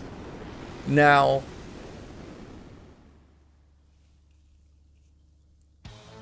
while that sounds like the easiest thing ever, the problem is that Zeromus will counter the Spider Silks with Flare. So, in a perfect world, because he'll counter a random party member. So, it doesn't have to be the one that used the Spider Silk. So, in a perfect world, we get Kane up in the air, we start chucking Spider Silks, and he counters the person that threw it. That guarantees we'll get all 3 off. If he attacks the people that haven't thrown yet, you may, I say in the video, there's a 2 Spider Silk method and a 3 Spider Silk method. If he targets people that haven't gone yet, you can run into a situation where you only get 2 Spider Silks off, and that requires some really complicated, run buffering techniques to weave the 3rd one into the rotation. It's not terrible. It's a lot more doable as well when nobody has equipment on, but it's still tough and it still takes some practice. Anyway, so Kane is going to be jumping the entire fight, and we are going to be trying to avoid every attack possible. Zeromus is actually an extremely scripted boss, which makes it, we can have a very nice deterministic strat here. So I might butcher it, forgive me if I butcher it, but you'll get the idea, I hope. That it's like, Zeromus has a set he has 3 phases, and each phase is a good set pattern. So phase 1, the Big Bang phase, it's just, Black Hole, which does nothing, Big Bang, Black Hole, Big Bang Bio, Black Hole, Big Bang, Black Hole, Big Bang, Black Hole, Big Bang, Bio. So, we want to have,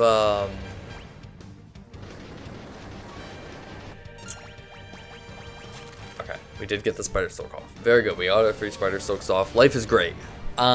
So we want Kane to be in the air every time a Big Bang or a Bio goes off. So, there is a Big Bang. Now we have Kane. He's going to go up again. There's another Big Bang. And now, after Black Hole, this is going to be a Big Bang Bio turn. And so we're going to hold, release, go. That little half a second delay on the Bio turn, you can see, delays the jump long enough that we skip over both of the attacks. This is where I said the elixir can come in. If you accidentally hit jump too early, you may eat the bio. That's okay. If you have the backup elixir, it can, recover you from that. Once he does a 9999 self-heal, that's when you know you're changing to phase 2, which is the flare phase. Now the flare phase is flare, black hole, flare, big bang, but it's something along those lines. And again, we're just going to be using specific timing to jump over each attack. If you want me to go more in detail about those timings, feel free to check out the speedrun guide. Another thing about the beginning of the fight that's really interesting, and I don't even want to use the word interesting, it's stupid. If you queue like an item throw, the spider silk. If you queue the spider silk with someone like Edge, and he dies before he gets to throw it, that item is gone. It does not go back to your inventory. It is straight up, it's used the second you select it. So you don't want to like pre-set up your spider silks. You want to do them one at a time, because if he kills someone that queued up a spider silk, it's gone, and GG. You cannot do this fight with 2 spider silks. I have tried. But yes, the phases seem to get a little easier. So there's the self-heal. So now we know we're going into flare phase. So all I'm really going to do is just keep jumping and hesitate when flare happens. After phase 2, we get into phase 3, which will be the meteor phase. It's a little while ahead, but I want to talk about it because that's the phase that is at least somewhat difficult in the turn timing. When the first you'll always get hit by the first meteor. When the first meteor comes down in phase 3, we want to watch where Kane's ATB is at. If it's pretty low, like under half, you can just auto battle and win.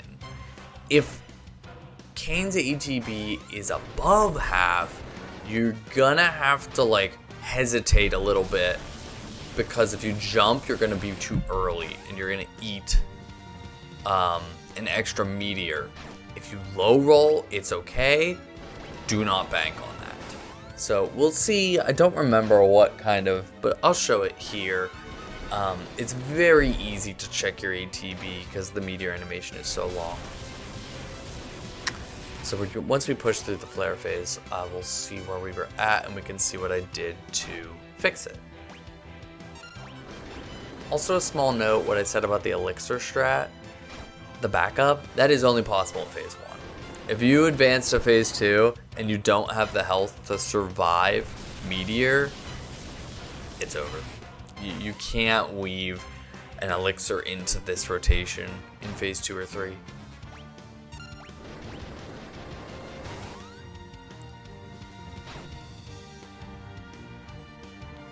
So here's the meteor, and we are well below half ATB. So I'm not gonna hesitate at all. I'm gonna run auto battle, and you can see we're skipping the meteors now. And as soon as you see the flash on screen, okay, we need one more. Sometimes you can kill him right there. Sometimes you need another turn. It depends on your damage rolls. Now I hesitate just slightly there, just to be safe in case this doesn't kill. And look at that, it didn't kill. If I wouldn't have hesitated, we would have died. And there it is. That's the time. Yeah. Like I said, that's something that just takes a lot of practice and experience with Zeromus. But I hope you enjoyed this commentated run. If you're ever interested in learning Final Fantasy IV Pixel Remaster, there's wonderful people out there to help. I've made a nice guide you can follow. Worst case scenario, reach out to me and ask questions. It's a really fun run. It's a game that is very special to me. And I'm glad I always get to show it off to people. Yeah, so until next time, friends, take care of yourselves. And I will see you next video I make.